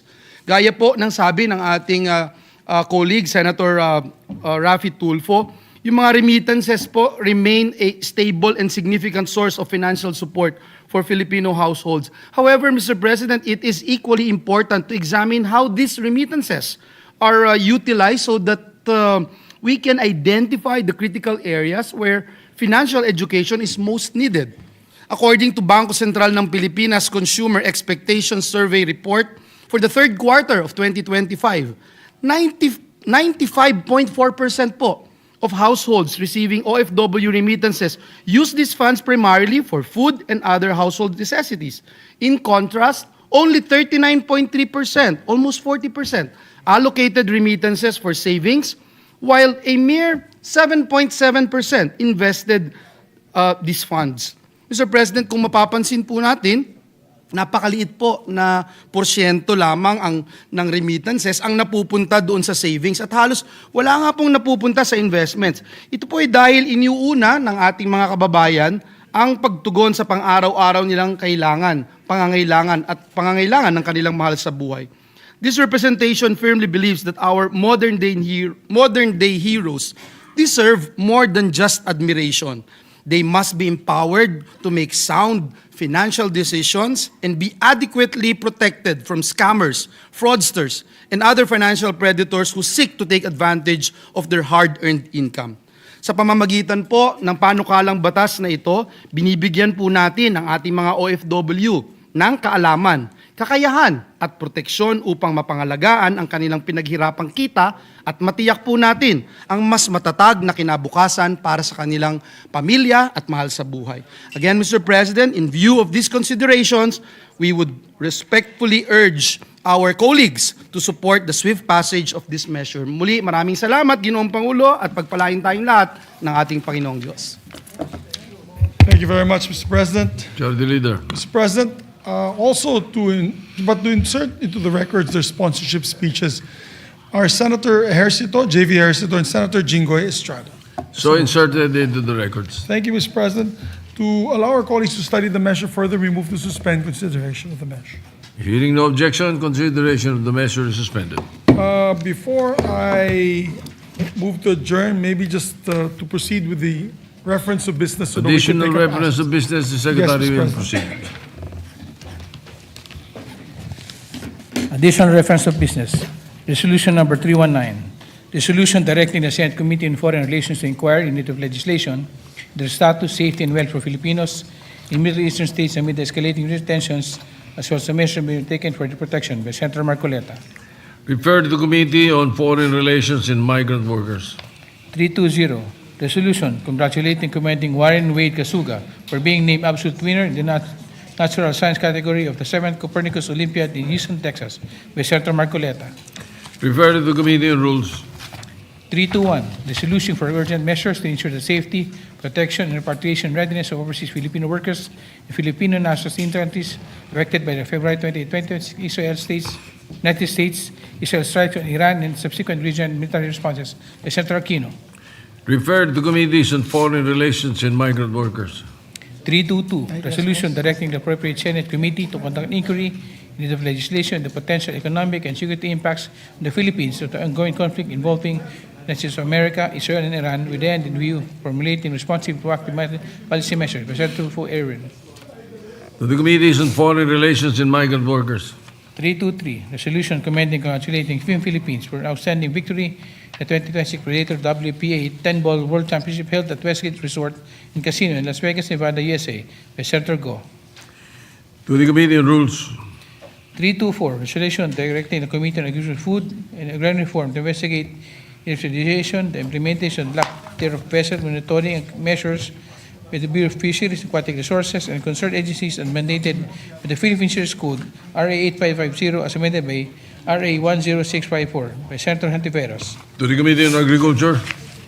325, resolution expressing the sense of the Senate urging the Philippine government to immediately implement measures for the protection and preparation of overseas Filipino workers amid escalating tensions in the Middle East, to adopt interventions to mitigate the resulting economic impacts of the Philippine economy, introduced by Senators Pangilinan, Soto III, Lacson, Zubiri, Aquino, Cayetano P., Ejercito, Estrada, Escudero, Gatchalian, Go, Antiveros, Lapid, Ligarda, Marcoleta, Marcos, Padilla, Tulfo R, Tulfo E, Villanueva, Villar C, and Villar M. To the Committee on Rules. Majority Leader.